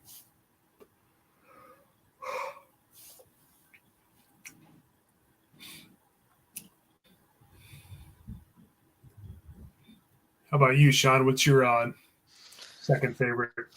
Number 2 would be, might be a shocker to you guys, the Altars of Madness. Oh, Absolute classic, no doubt about it. They definitely had more raw sound there. Yeah. Because it was the early days of death metal, but he kicks ass. And certainly his Dave Vincent's vocals are more raw too, and more, like you said, raspy, kind of more of a high-pitched scream than the deep growl he would have later on, But yeah, freaking raw as hell, Mortal Rites and classic. Maze of yes. Torment, Lower Chapel of Ghouls. Legs, Visions from the Dark Side. Oh, man. Almost every song is great, really. Hell yeah. Love the guitar work. Absolutely. Probably Trey's best work, I would say. I think so. Hell yeah. Great pick. Well, before I get to my number one choice, I guess I'll talk about some of their other albums. I think Domination's really good too. Yeah. I think this is probably the most underrated of all the David Vincent albums, and this was their. It's very different. Yeah, this was their fourth album and their last with David Vincent for a while before he came back to the band. Yeah, it's Where the Slime Live, which I love that song. I love that. Yeah. Where the Slime Live, da, da, da, da, da, da, da, that drum beat that Pete Sandoval's just doing, so awesome. Eyes to See, Ears to Hear is another awesome song. Dawn of the Angry. This is definitely a great album. And I see that some people bash it quite a bit. I couldn't disagree more. I think it's really good. It's not as good as their first three or Gateways, but I think it's still a great album in its own right. It's a little underrated. Then, of course, one dishonorable mention is Elude, Divinum, and Sanus. Dishonorable. Which this is the Saint Anger of death metal. Yes. My gosh. I was so excited that David Vincent came back. I love Steve Tucker. Too, I was like... But I was like, oh, cool, David Vincent's back. What the hell were they thinking? Like, they have song titles like Too Extreme, Beauty Meets Beast, I Am Morbid. Oh my gosh, it's just like pathetic. It's ridiculous. It's an embarrassment. It is. It's embarrassing. There's a few okay ideas here and there. There's some creative riffs. I mean, I'm never gonna say that Trad Sigto's, gives a horrible performance or anything. Like, there was a few cool ideas that they should have. I appreciate a band wanting to do something different and branching out, keeping things fresh. But I think this was just like a failed experiment. Like, this was just something else entirely. This should have just been like a side project or something of Trey's. It really doesn't work as a Morbid Angel album, and it's really just an odd choice. There's even new metal in there. Yes, new metal. Pete Sandoval was gone by this point. They had Tim Young, who he's a competent drummer in his own right, but he's no Pete. And they had a guy named Destructor on guitar. And it's funny how after this album came out, Trad Sigto pretty much parted ways with everybody and started fresh with a new lineup when he recorded this one, Kingdom is Sustained. Steve Tucker was back on bass and vocals for this one. Can't remember who played drums this time. The thing about this one is, I guess they did the right thing. This one had the opposite problem of Elude, in that this one played it way too safe. It was just a very generic death metal. Too generic. Yeah. Okay, Scotty Fuller was the drummer. I think I did know that. So they only had one guitarist, Trad Sigto. Yeah, they parted ways with everybody from Elude. Steve Tucker's back in vocals and bass. And yeah, Aaron does an okay job. This is an okay album, but it's very by the numbers. It's just kind of forgettable. Whereas Elude, Divinum, and Sanus is memorable in a bad way. In all the wrong ways. Yeah, this one's just kind of underwhelming.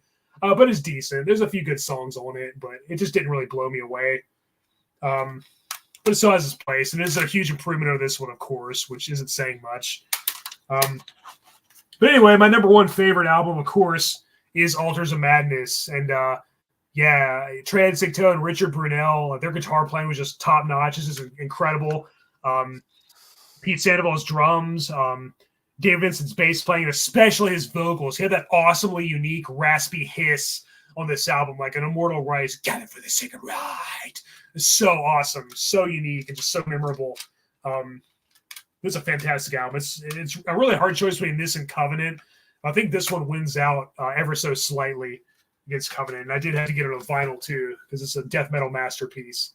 One of my favorite death metal albums of all time. And yeah, the musicianship on this is just superb, just unparalleled. Like it's not often that they find the perfect lineup to create some truly memorable death metal tunes. Yeah, Altars of Madness, my number one favorite Morbid Angel album. Great songs like Immortal Rites, Visions from the Dark Side, Maze of Torment, Chapel of Ghouls, Bleed for the Devil, Blasphemy, Evil Spells. Yeah, just awesome. Hell yeah. A recipe for greatness, and they'll never top this, or Covenant, or Gateways for that matter. Masterpiece. Your best days are definitely behind them, but I'd still love to see them live. Yeah. Me too. I never got to. Actually, I did. Never mind. I take that back. I did see them with Pantera. Did they have David Vincent or Steve Tucker? Steve Tucker. Yeah. Really cool to see him with David back in the day, but now he's doing country. Yeah. He's got this country project, and it's very basic, very generic country. But that's At what least he's doing the I Am Morbid or whatever. Well, yeah, he's doing that too. And he was doing that Genitorturers or Genital Warts or whatever, that side project with his wife where he was going by Evil D. That was weird. So before I get into my one, I just would like to say Allude to Venom is literal stinky ass. May God have mercy on your soul. That album.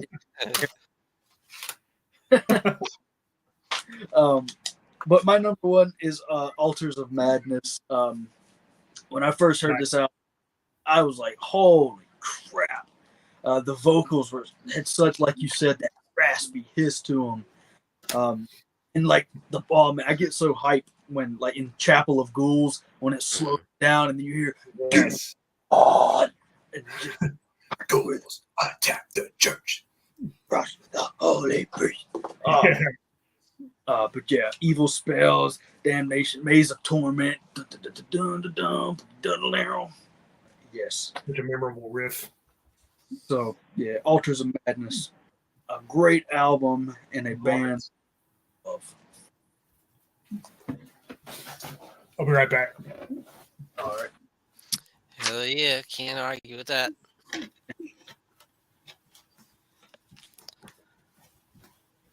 Well, again, I'd throw you guys for a loop. Number one for me is Blessed Are the Sick. I had a feeling it would be. Hell You yeah. probably figured that, yeah. That's a good one, too. Blessed Are the Sick. It's actually my favorite Morbid Angel. I actually love the production value on that. I feel like it's a lot more polished than Altars of Madness. Sounds real raw in a good way, but I still prefer the better production. I feel like David's vocals were a lot better, and I like he had a little bit more of the deep growl going on with the raspy voice. Yeah. Like in Day of Suffering, which is probably my favorite Morbid Angel song. That song is heavy as fuck. Yeah. And I love songs like Abominations, Unholy Blasphemies, Thy Kingdom Come. It was freaking awesome. Fall from Grace. I love every song on that album. It's awesome. Yeah. Super underrated. My favorite album cover, too. That's a sick-ass album cover. That is badass. For a long time, I was looking at it like, what is that supposed to be?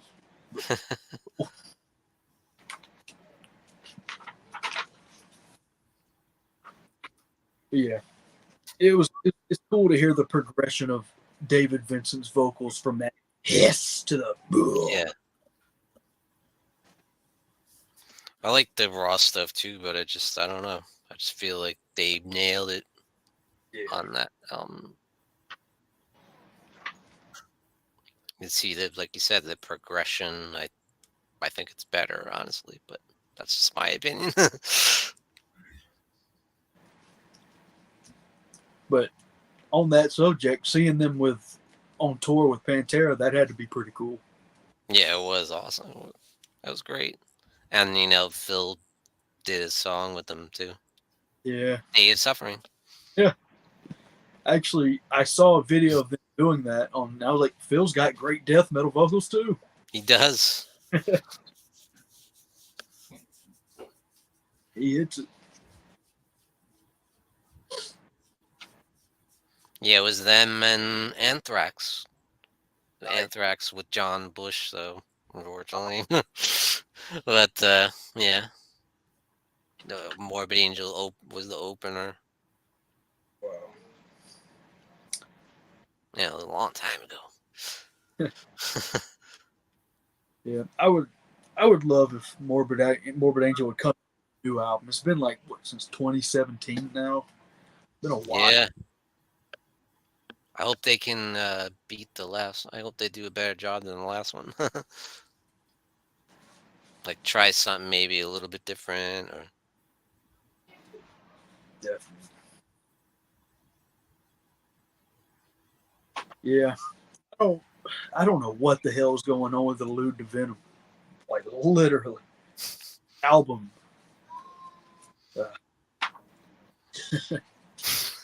I remember I was so excited. Like I bought it the first day it came out. I was like, I couldn't wait. I was like, man, we've been waiting for 8 years for this thing to come out. And that's what we get. That's what we get. You get radical. It's hilarious. It's so bad. It is. I can't even believe it. I'm like, what the hell were you thinking? Yeah, it's like the Troll 2 of metal albums. Like Oh my god! Like I said, they try. They can't even do new metal well. no. Oh, so bad. Like he's rapping. He's rapping. Oh.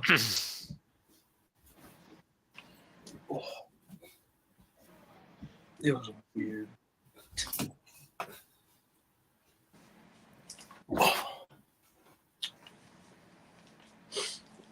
Even the ones that are straight death, even the couple songs that are like straight death metal are bad. They're like the most generic sounding death metal.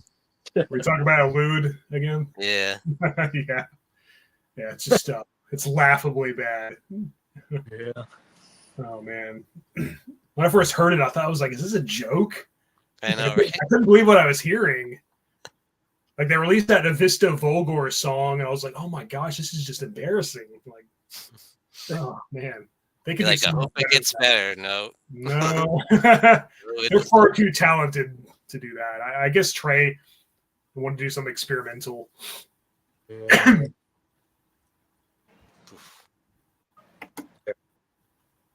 I wonder if maybe there was too much influence from that Janet Tortures or whatever that David Vincent did before that. Yeah. Probably. That's kind of what that was. It was kind of a new metal kind of thing. Alternative new metal, whatever. Yeah, I think so. Yeah, it even kind of had like that industrial metal sound. Yeah. You guys have this figure? I do, yes. Yeah. I have the black and white one too. Yeah, I saw the Bride of Frankenstein one in the store earlier today. I went to the mall with my daughter. We went in the toy store, and they had the Bride of Frankenstein one. Nice. Or no, it was an FYE actually, not the toy store. FYE, the CD store, the movie store. I'd like to get that as well. And I guess there's a Creature in the Black Lagoon one now too, and a Fan of the Opera. Mm-hmm. Yeah, definitely a great figure. Hell yeah. I like how they have like the black and white version and the color. Yeah, it's a cool idea. All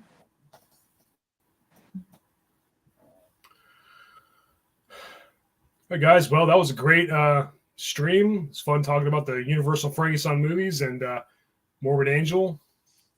A lot of fun. Definitely definitely looking forward to our next one. Thank you for everybody for joining us on the Morbid Hour here on the Horror and Metal channel. I'm Lord Hellhound. Horror Fan 88. Sean Erschen.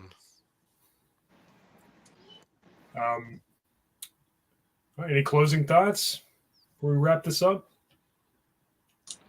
Let's all go watch a Frankenstein movie. Let's go enjoy it. Sounds good. And listen to some Morbid Angel. Yes. We watch Frankenstein and listen to Morbid Angel at the same time. Ooh. See how well it syncs up with it. You never know. It could be the next Wizard of Oz, Dark Side of the Moon. All right. Yeah. Great show though. A lot of fun. Oh yeah. Awesome show, guys. Peace out. Peace. See you next. Later.